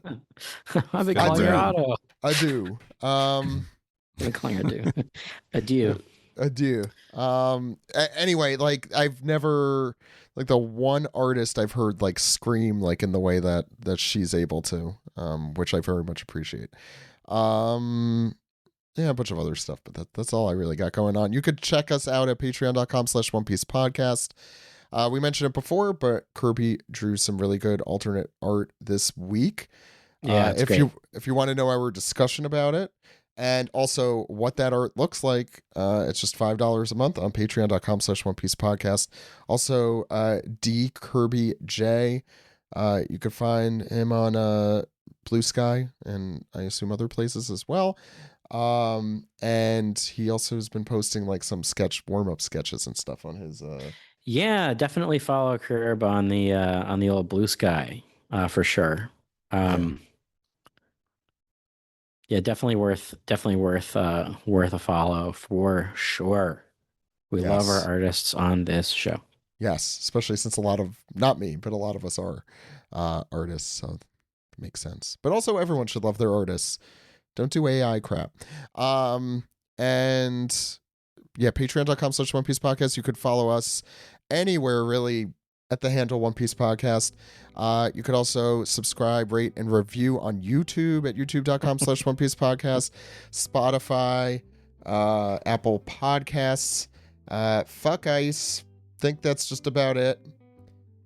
Anything else I'm missing? I think that's it. We'll see you next week we're going to go back to the beginning. Yeah. We'll see you for Wanted. Yeah, we're going to really start this podcast over from the very start. I'm going to sound like I'm 20 again. It's going to be great. We'll see you next week, everyone. My name is Zach. And my name is Alex. Goodbye, everyone. Bye-bye.